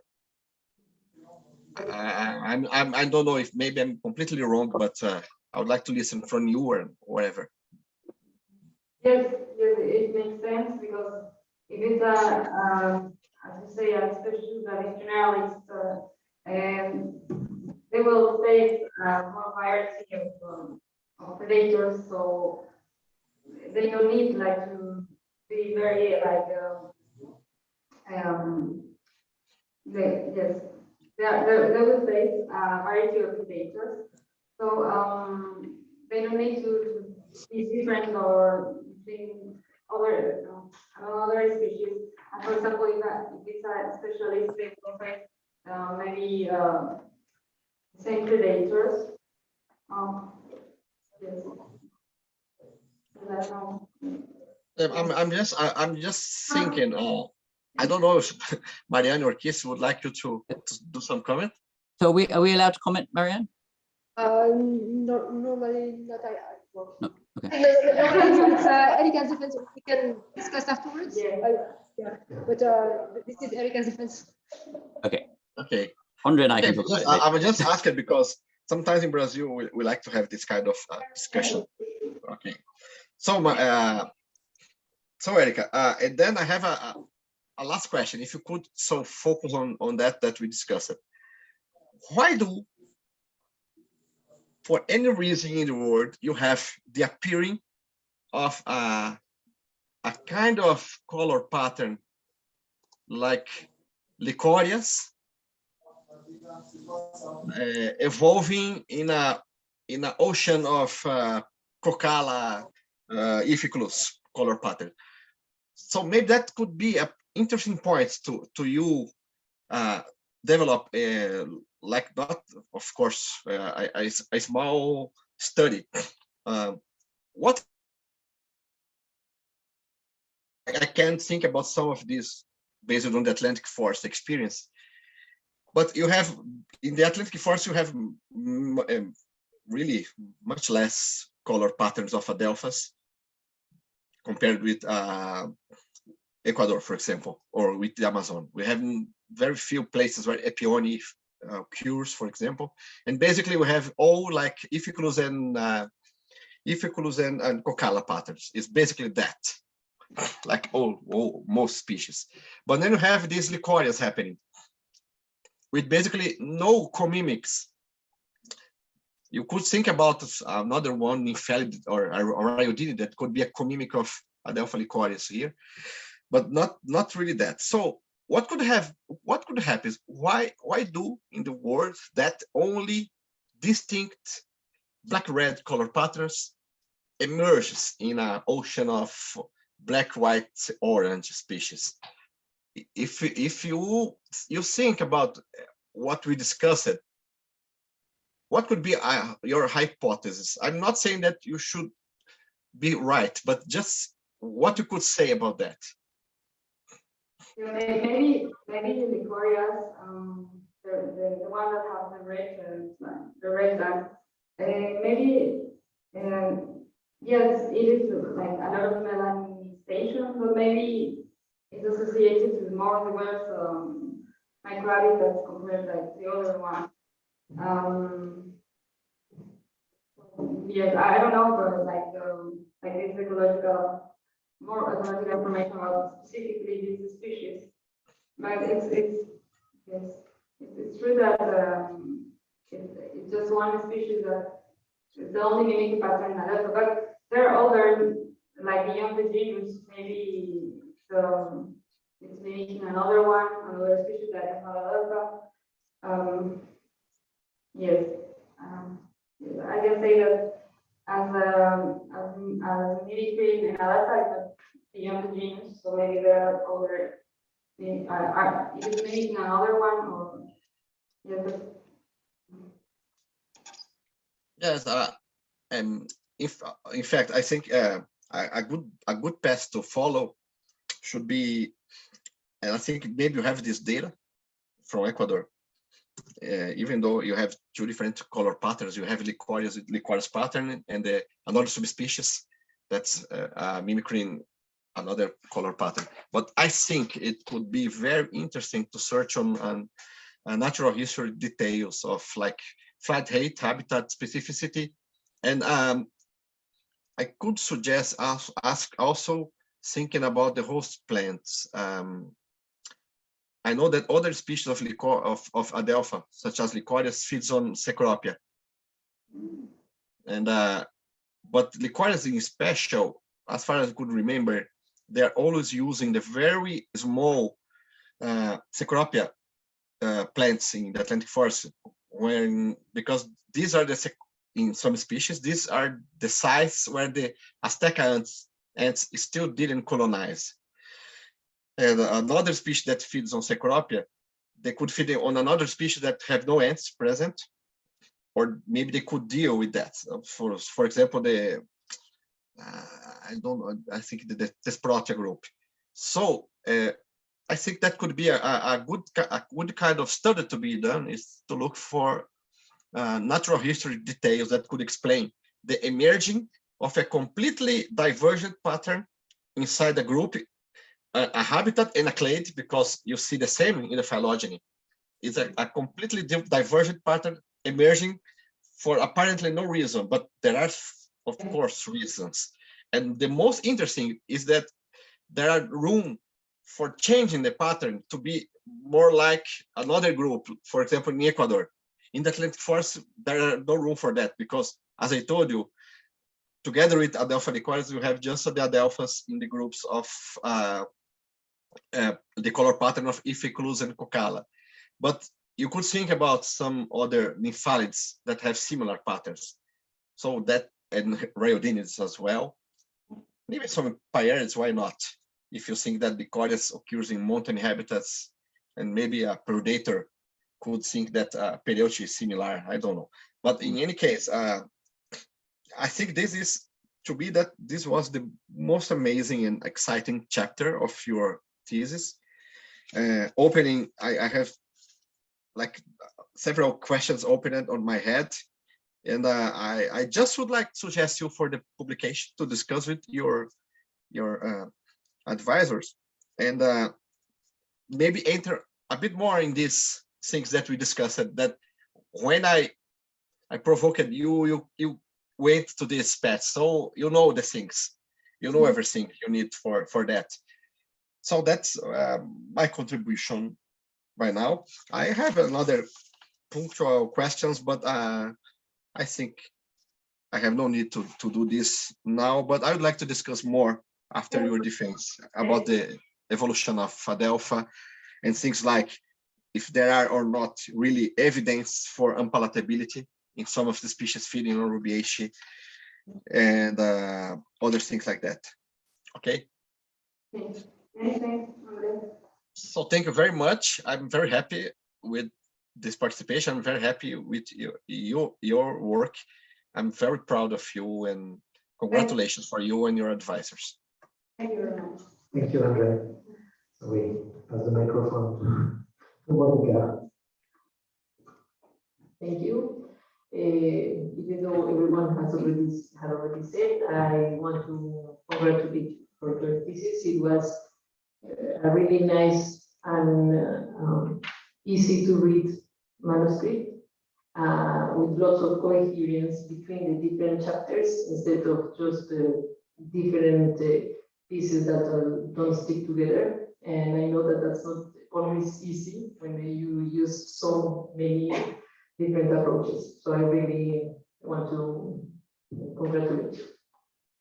So the questions I have, they don't really have good or bad answers, but now you that are an expert in Adelpha, I just want to know what you think about some of the open questions actually that you left on your thesis. So first, do you think Adelpha, all the species are toxic? And if they are toxic, do you think all are equally toxic, or what? How do you think is the selection, the strength of the selection on that character? Well, I think that not all the Adelpha are toxic because we know that there are species that are not associated to host plants that have toxic compounds.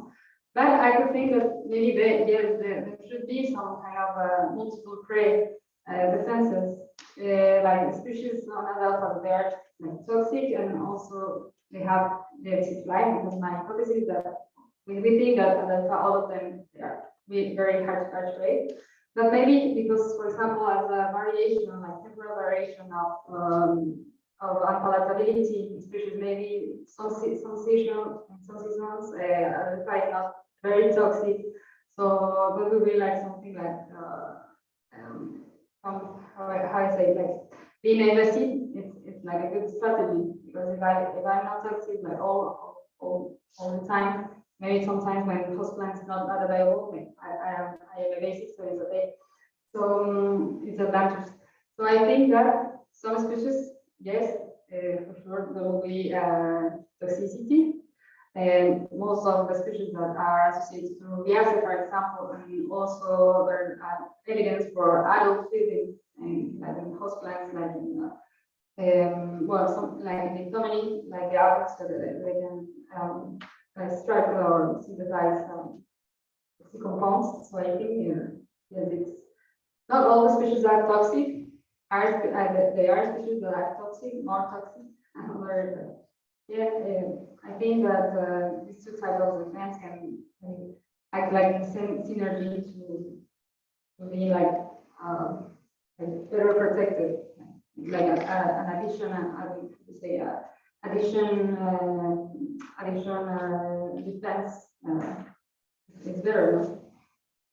Okay, and if such is the case, if the evasive species are also toxic, and which kind of scenario do you think that could have evolved to which kind of predator community?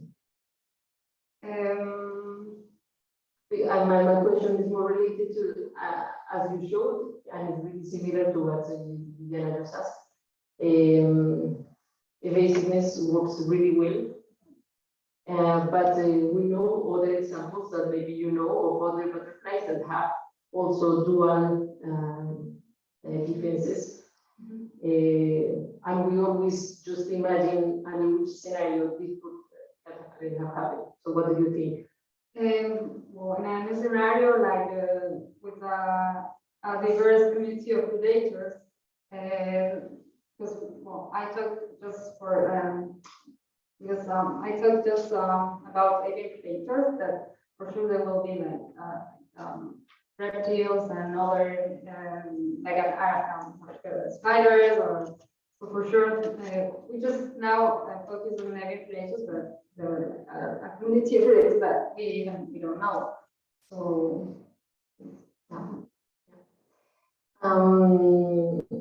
and I have another question. I'm not really familiar with this kind of butterflies, but in the same community or in the same place where you walk around and you are catching butterflies, can you catch several species, one or several mimicry at the same time?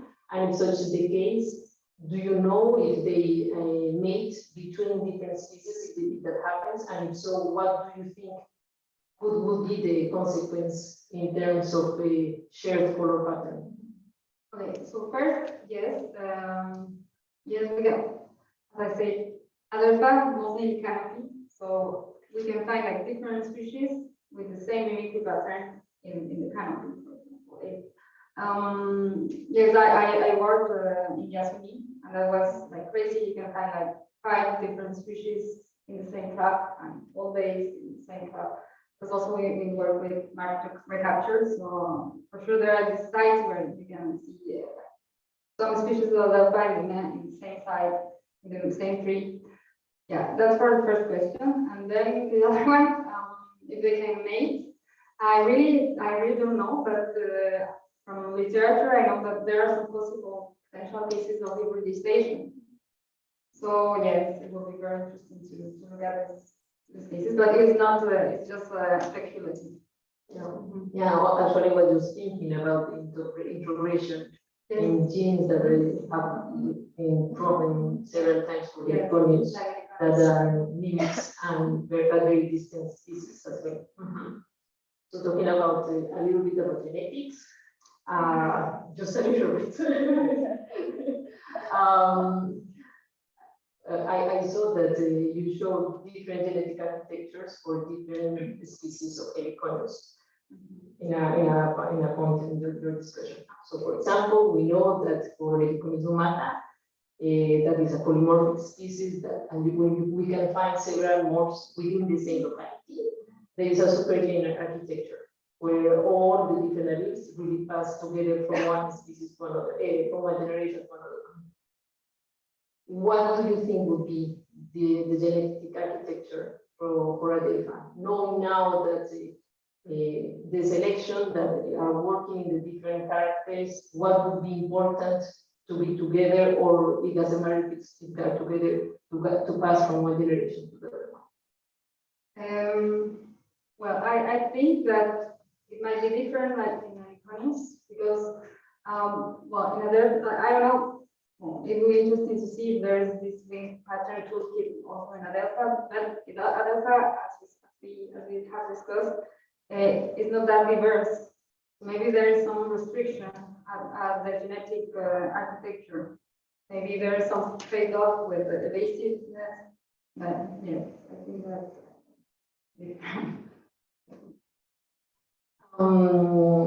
I have another question related to the differences, the variation that you have found in one of your appendixes, and something that maybe one day someone can ask. Do you think, I don't have the data in my mind, but the phenotypic differences that you found in the mimics with the CPM approach, are they similar to classical mimics, or actually because you know that what you just said that they are less diverse in terms of color pattern, maybe they are broader and the variation is also larger. I don't know, how could you compare the difference in the phenotypic traits with the phenotypic of the wings between classical approximate prey and Adelpha? Well, I don't know too much about Heliconius or other classics in terms of phenotypic variation, like quantified. But yes, we saw like in our results that there's some like there's a lot of variation in some of these wing patterns. But but I think that we need to think more about this analysis because, for example, we have like problems for defining different levels of, for example, orange. So I think that I just presented that like preliminary, but for sure we need to characterize color patterns of typical Adelpha because, for example, sometimes the white was like creamy or the orange was. Also, there with this analysis, the problem is that there is variation within the specimens. Maybe sometimes the specimens are more like less orange because I don't know the time they were collected, the climate, something like that. So well, I cannot answer your question. So I have another question. Do you think there is some generalization of color patterns to other butterflies that are not Adelpha and that don't have? I was thinking about Heliconius that have lots of them have very similar color patterns. You that have been in the field, do they coexist? Like other butterflies that are not the basic mimics at all, but that perhaps are also black and red or black and orange or black and white. Yes, well, I actually show a very nice photo that you can see like in the field. You can see that where, for example, Adelpha is very difficult to collect or to see because they are always in the canopy. But a clue for me, at least for me, was to see other kind of similar species like on the Adelpha over there, and actually it was that always like species that were more in the understory, like orange and like similar pattern. That was actually for me as women, so for sure there should be something that. So maybe the generalization that Yeah. you found can go even further, like to other general, Yes, again. other shapes and other kinds of protection. That's super interesting. And the very last question for me. So you have the, as I was saying, the different approaches, and I guess you learned a lot during your thesis, because probably you didn't know all of them when you just started. So which of them was the most challenging for you? And which, perhaps the same, I don't know, but which would you like to study further, because perhaps or will use further, because perhaps you find that it's more interesting for the questions that you want to explore later. Okay, well, the one that I found the most challenging actually was also part of biology. Yes, because that was like one of the main things that I acquired this knowledge. So yes, for sure, I would like to. For example, I didn't make the sequencing, so I would like to do this to understand better, because sometimes it's like really abstract for me, like regions of genes, and yes, so I think I would like to go further. And why not in Adelpha, like the genetic part in Adelpha? That would be very interesting. And also, I love also the experiments. They were like, well, it's a hard task, but I really like it. I learned like to handle birds. I was always with butterflies. They are really easy, but with birds, it was really interesting, like the part of behavior of the birds, because we saw like each bird has a different personality, more bolder or more. And also, sometimes I was thinking that they were like playing with me, because they were like different aviaries, and I think they were communicating, like saying, don't catch the prey. That's a thing that we would very interesting to work on, with more behavioral and predator-prey interaction. Because I was focused mostly with prey, but predator interactions that would be very interesting that I would like to do in the field as well. Great.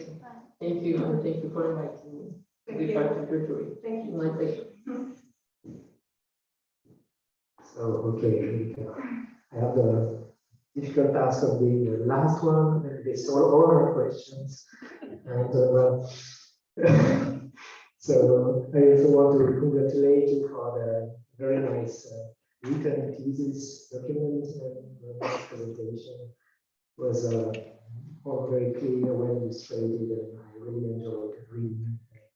It asked many questions to myself, and I was like getting some idea from this. So that was very inspiring, and so thank you for this. And you took the difficult choice of exploring many different aspects of one question, and to have this central question about invasive mimicry, and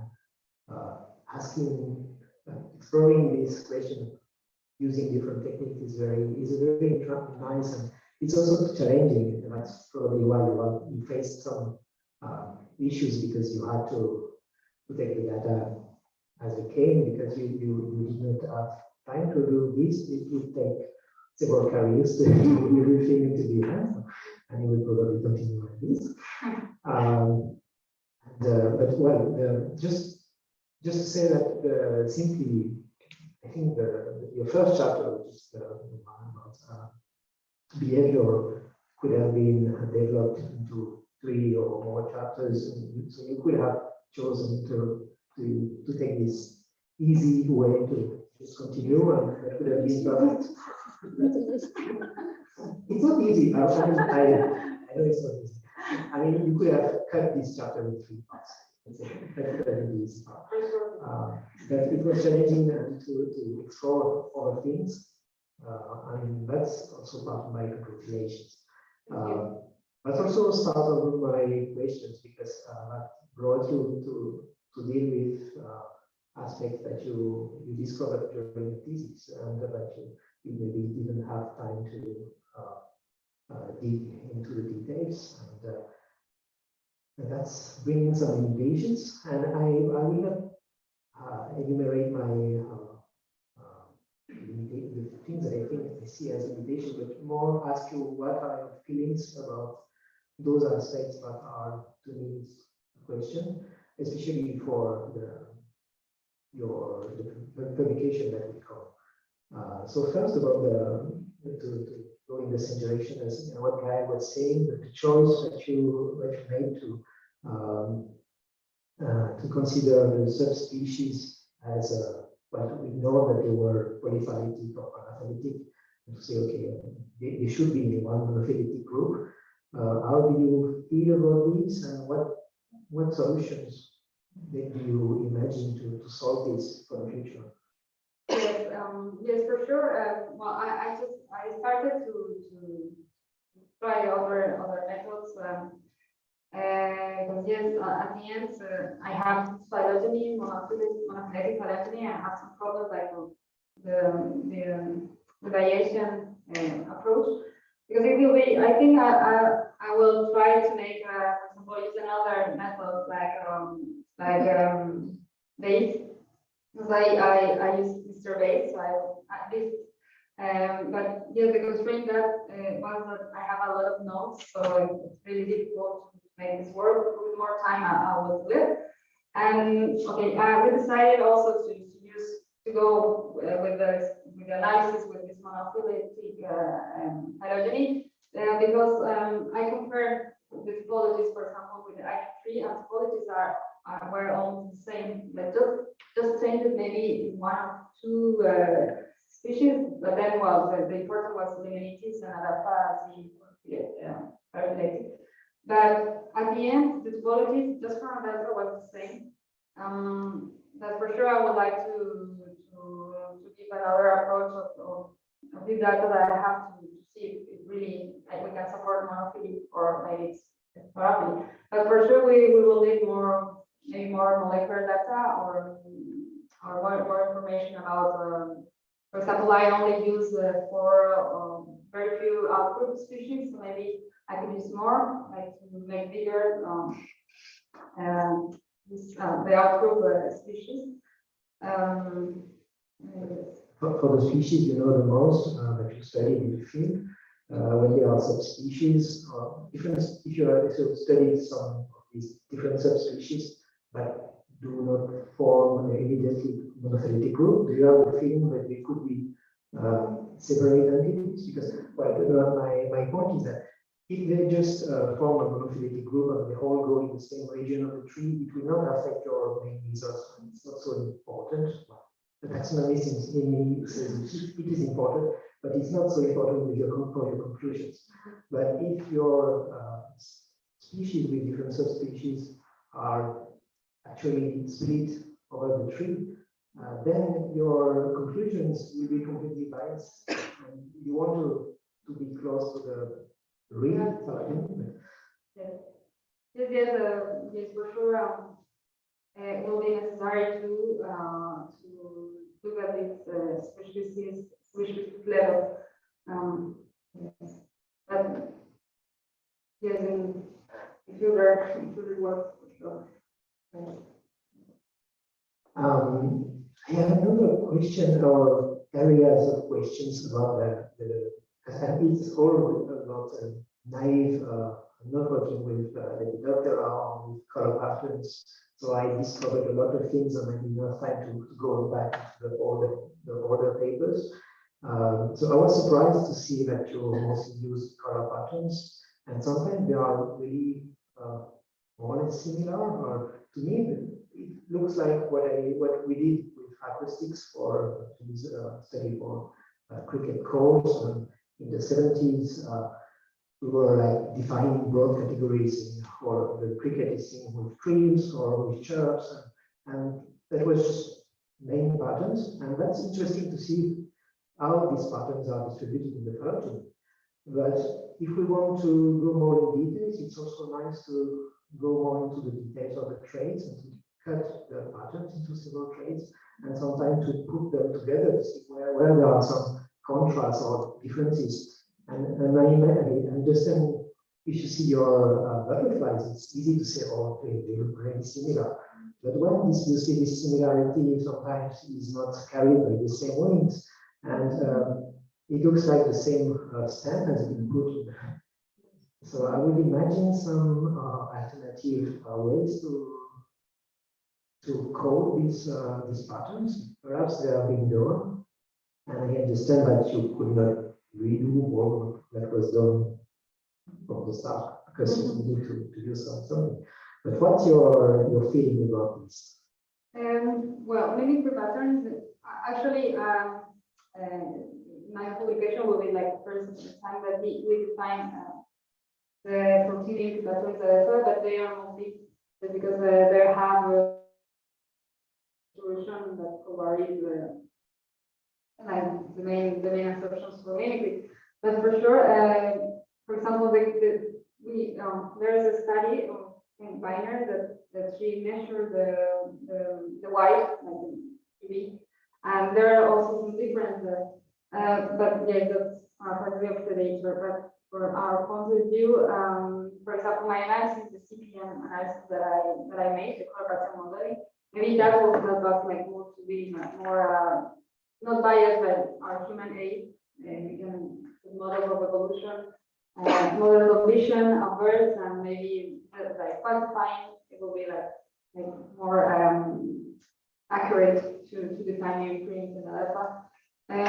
But yes, it's like we have continued dreams, and I think that we can quantify with the analysis that I was trying to do at the end. I couldn't, but yes, I think it will cost. Okay, thank you. So maybe we have some other naive questions. So actually, I was thinking about the question when you show your perspective slide, and I was, she already thought about it, about sexual selection, and the fact that these color patterns or color whatever could be used for sexual selection. And how do you see how could they be used as maybe as a communication signal, or how could it be useful in terms of how could it be useful to mimic other species if you are using those patterns to communicate with your partner? Yeah, maybe there are other cues for mating. Adelpha, it has like the hind wing. They have like it's not like how to say in English, but for some it's like the scales modified the scales that release the pheromones. In Adelpha, there are some patches at the both sides of the abdomen in the wing. So maybe there are other cues for mating. Maybe it's not the main cue, the color pattern. Maybe there are other ones like chemical communication, and also they have these the ventral side of the wings in Adelpha. They are more different. Maybe it will be interesting to also measure the ventral side of the wings that are more different. Like you get actually for me it's more easier to identify Adelpha by the ventral side because it's more different than the dorsal side. So maybe you also there's something about the ventral side. Maybe the cues and the yeah. So there are so many. It's very speculative, but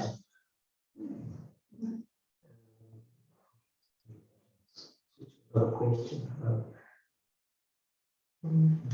Yeah.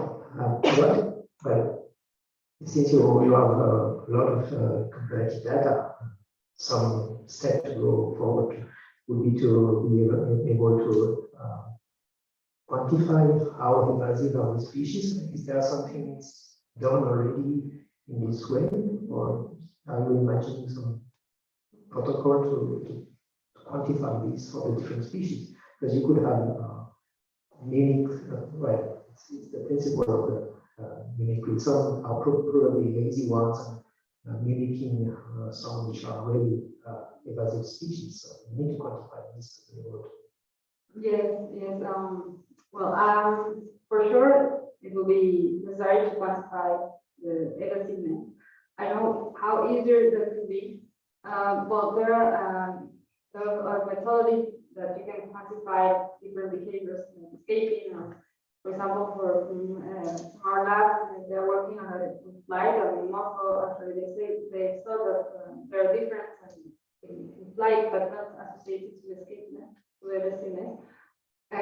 But I think it will be difficult because how we can know that it's a flight related to escape or a flight that.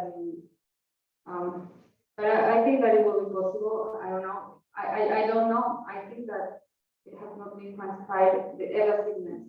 It has been quantified the different behaviors, but I don't know. Yeah, because there is probably a mix, like a mosaic between morphological traits, like being able to do it, yes. and some Yes. behavioral parts which are. Yeah, for sure.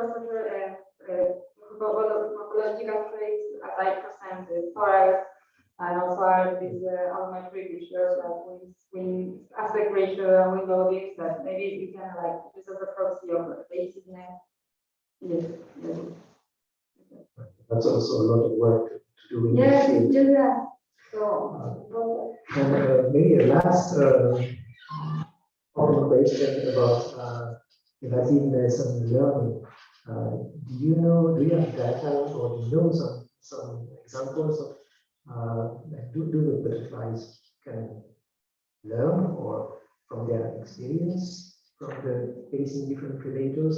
And do you have populations where you will have the same species with more active anti-predator behavior and some with less? That could be a direction to study. Not to go into the personality of butterflies, but that could be something to study. Yes, I don't know. I think that there are no studies in that direction. But yes, maybe why not? I think that's a thought that sometimes our research is very anthropological. So it will be interesting to think about maybe butterflies they also can teach others which direction to take, or it could be a result from selection. If in one situation, in one population, all the non-very evasive individuals have been eaten already, in that population you will have only evasive ones, and that could probably drive very fast selection to have a very simplistic way of thinking. But you could probably, well, you could something you could imagine testing in the lab.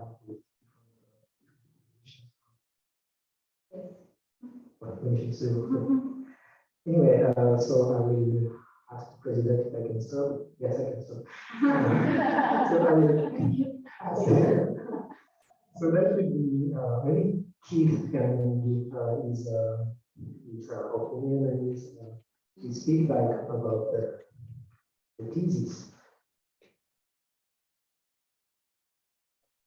And we will end with Keith one.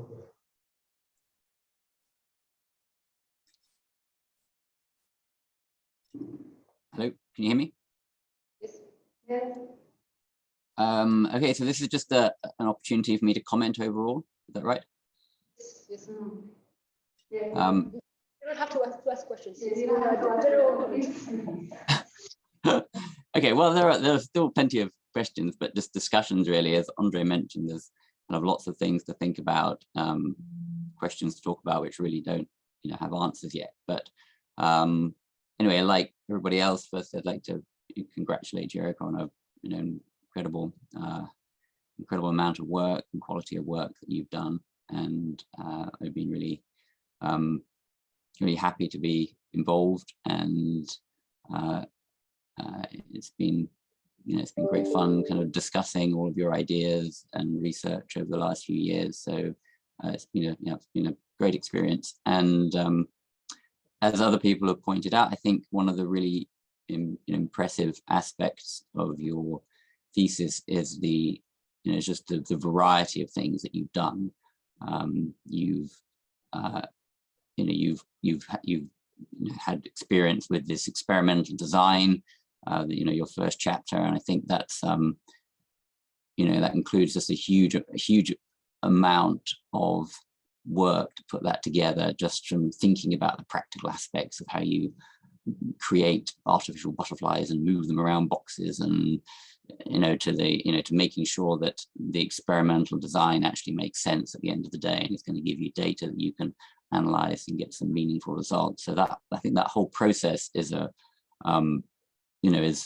is fascinating and complicated, and something that I think relatively few people get to do. And I think that's was a great exercise for you. And I think you you met with a lot of challenges and got some great results out of it at the end of the day. So I think that was a really impressive piece of work just on its own. And then clearly you also were able to get into the field and do some field work in some pretty challenging areas, and then we have your chapter on the phylogenetics, and that again involved a whole load of different methods and approaches, and bioinformatics skills, using programs to analyze the data, dealing with some of these challenges like missing data and constraining the data, and again a lot of different kind of technical and sort of methodological challenges that that you overcame there really very rapidly. I think you learned a lot of new methods very quickly, and did a great job in putting together data from a lot of different sources, a lot of different people, and again getting some meaningful results out of it. So that again was very impressive. And then obviously the community ecology chapter again represents almost a completely different field and a new set of techniques and methods and approaches. And I think any one of these chapters in itself could have formed the basis, with a bit more work of a thesis, but sort of in terms of the concepts and the ideas. And so to have sort of three pretty different, conceptually different chapters, each involving a whole new set of literature and approaches, and practical to computing to fieldwork, I think is really very remarkable, and great achievement. I think that another point is that a lot of the work that you've done, I think, is very novel. Mimicry has obviously been very well studied, and just getting to grips with the literature alone is a huge challenge. But I think the idea of evasive mimicry or evasiveness as a form of defense is obviously not only applicable to Adelpha, but also to many other butterflies, and even the butterflies that are also aposematic with chemical defense. I think it's an unconsidered aspect really that needs to be looked at in a lot more detail, and hopefully your work will inspire other people to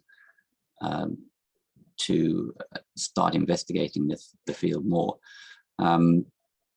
And clearly just the whole idea of evasiveness has applications well beyond butterflies to all other organisms. So I think it's potentially very broadly applicable work that you've been doing. And I also wanted to say that I think like as Andre pointed out with some of his comments, I think this sort of new system that you're studying and these sort of new ideas are will hopefully make us also think more about what's known about in sort of classical mimicry. And as Andre mentioned, this idea of how different types of mimicry might affect the variability or diversity of color patterns, I think is extremely interesting. And without without the sort of work that you did, it might potentially not have been so obvious that this was an interesting question among groups that have been studied already. So I think these kinds of novel studies also force people to look at groups that were well known already and inspire new areas of research. So I think that's a really important overall aspect of your work. I also think that you did very well overcoming a lot of sort of logistical challenges, working with people from lots of different countries, dealing with lots of different kinds of data, and dealing with the whole publication process in a very high quality journal, and dealing with reviewer comments, and that takes a lot of time and energy, and to get that done, get that paper published during the course of everything else that you've been doing, I think was a great achievement.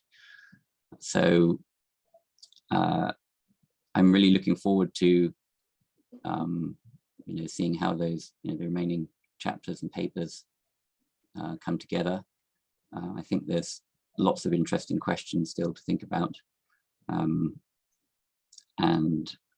you talked about some of the kind of remaining questions. I just I'm not sure what your plans are now, but I'm thinking, is there a sort of specific question that you are kind of most interested in? Like if you were to go, say, and spend a year in Ecuador and be given limitless amount of money, what would be like the question that you'd be most interested in investigating first? Well, I have a lot of questions that I would like to investigate, but I would really like to do something about behavioral ecology, like testing. What about sexual selection, mating? Maybe in Adelpha, well, we don't know anything about mating in Adelpha. There are some other cues that can avoid reproductive interference. Also, I would like to test for sure with more natural predators, with like butterflies in cages. I think I would like to do a lot of experiments, also like testing out palatability, because okay, now we have the information about the husbands of Adelpha, so it would be nice to raise Adelpha and to make a lot of very interesting experiments on evasiveness or mating. I think I would like to do a lot of experiments. Again, I have all the money.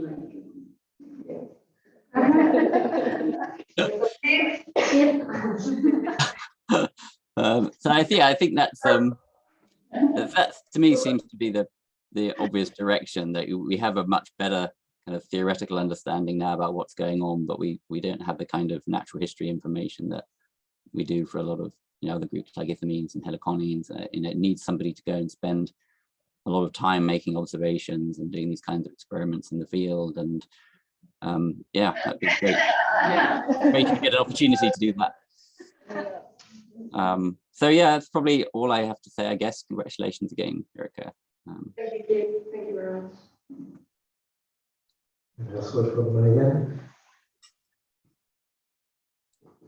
Thank you, Denis. Before congratulating Erika, I first want to thank all the people who participated in this jury. Those who managed to gain, I'm very happy to see them and to meet some of them for the first day. And also Andre, who accepted very kindly to be part in this examination. And of course, Keith to be here. And also thanks to Charlene, who is managing all the Zoom.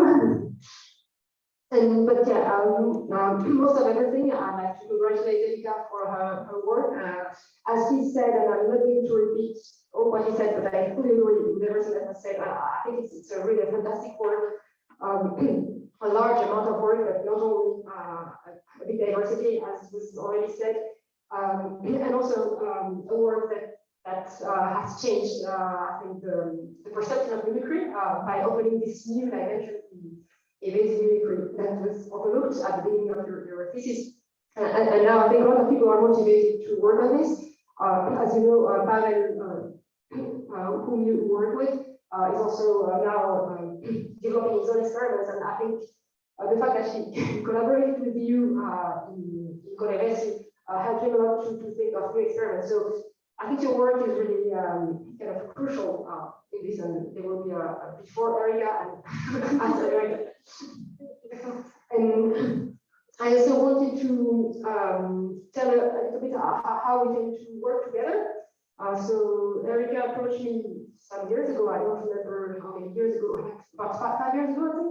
Yeah, because she was looking for a lab where to apply for to get a kind of excellence fellowship from Ecuador. And so we discussed about practical things and paperwork, etc. But we never really discussed about projects, and we only had very vague idea. And surprisingly, the Senate organization in Ecuador didn't ask for projects. They only wanted to have an excellent student and an excellent lab. And so we filled all the paperwork, and Erika got it because she was an excellent student, and my lab was an excellent lab. And then we realized that we need to think of a project. And so that's how Keith came into the picture. Because so Erika has worked previously a bit with Keith and other people working on Adelpha, and Keith has a lot of ideas or answer questions on Adelpha, so we decided to put together a project. And because I know that I have a tendency to propose like too many things to do to my students, I thought, okay, this time let's be simple, and we'll have something very cohesive and only about color pattern and evasive mimicry and 3 parts, and yeah, everything is very well delineated. So I thought this would be pretty straightforward, and in fact, now I realize how challenging it might have been for you to embrace all these different disciplines. And it's true what all the people said, that you have to learn techniques from very, very different fields, from experimental and behavioral ecology, manipulating birds and butterflies, artificial prey, to fieldwork. Well, you had already extensive experience in fieldwork, but still, I mean, this took a large part of your time. Learning from scratch how to build phylogenies, learning from scratch how to use phylogenies to infer rates of evolution. Also learning a lot of evolutionary concepts, learning about community ecology. I think it's overwhelming, and I realize how much work you achieved. Of course, I was saying that you were achieving a lot, but now I realize how challenging this might have been. So I'm very impressed by what you did. And I think you did it very well. And also, I need to mention that this was even more difficult for you for several reasons. So, as everyone here, I think your thesis was affected by the COVID. So many students suffered from that, and you were not an exception. Although you never got sick. You tried hard, but just for your defense. But you also had a very big problem with your grant.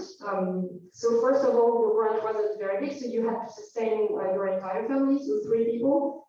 The grant wasn't very big for that, and also the grant just stopped at some point. Ecuador stopped paying you. So I know how much stress you went through.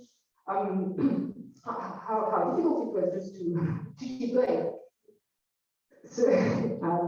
So yeah, this was an extra challenge. I think that all other students couldn't.